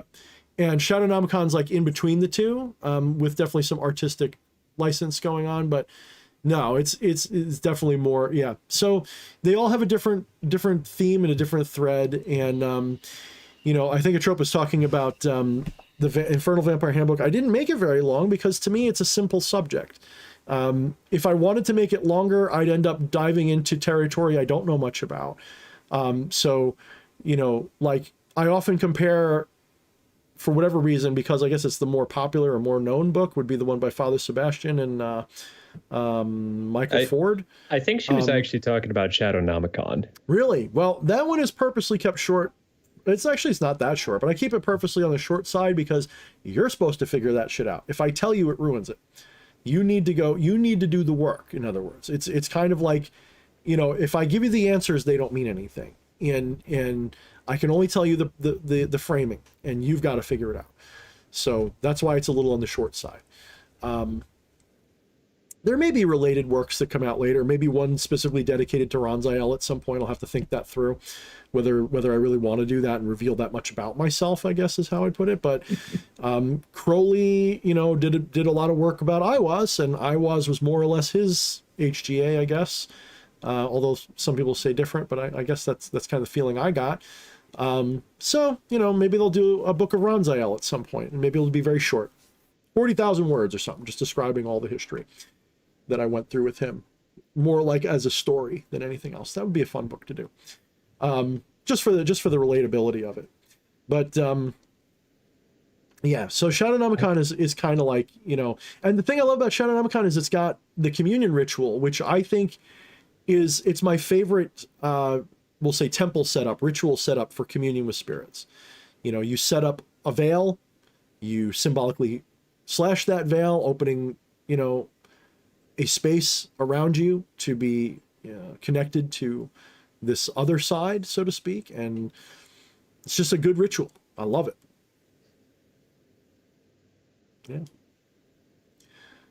Yeah. All right. I think I'm losing my voice. I'm running low. Yeah, I know. I'm sure you felt how quiet I got. I've been mentally tapped. Yeah, I'm kind of done. So check out the links in the link tree. If you haven't ever given me money before, here's your chance. But if you can't and you're broke like the rest of us, Christmas is coming. You don't want anything. I also recommend my Etsy. We have plenty of mirrors still. I think we kind of, I don't think we saturated the market, but I guess we've sort of, like, you know, the people who were going to get one, a lot of them got them. So we still have a few left. But there's definitely mirrors left for people who want them, and they're really good mirrors. And so if you guys are interested, you know, go for it. Check them out. I am not doing any ritual services right now, nor am I doing consults. I probably won't be doing any of that until January, come January. And the class that I host is being substituted by the marvelous Eddie, and he's been doing a really good job so far. Everybody's really engaged, and he knows way more than I do about the technical subjects. So he's a really good person to pick up on for the subclass. So I'm more of the poetic teacher. He's more of the well, he's a little bit of both, really. He can be poetic when he wants to be. Of course, his is more absurdist poetry than my version of things. But no, he's got a very good video about the lesser ritual, the pentagram, lesser pentagram ritual, which I haven't watched, but it looks like it went well. So I'll be back at it come January. I am kind of the mind I don't want to do ritual work for people anymore. Certainly not I don't know. I'll have to think it through. I get a headache when I do other people's rituals for them. You know, a lot of times it's too results oriented stuff, and I don't want to do that. If people were asking me to do rituals to help them connect to spirits and do theurgy and stuff, I'm more interested in that. I'm not interested in changing your world. You know, it's exhausting for one thing. It's low percentage. It's low percentage for another thing, because all too often the reason you're asking me to do it is because you're standing in your own way. And I can't change that. You've got to change that. So, like, I can do ritual for myself and get a near 100% success rate because I can get out of my own way. Doing ritual for other people, you've got to get out of your own way. And that's hard, which is why you're coming to me in the first place.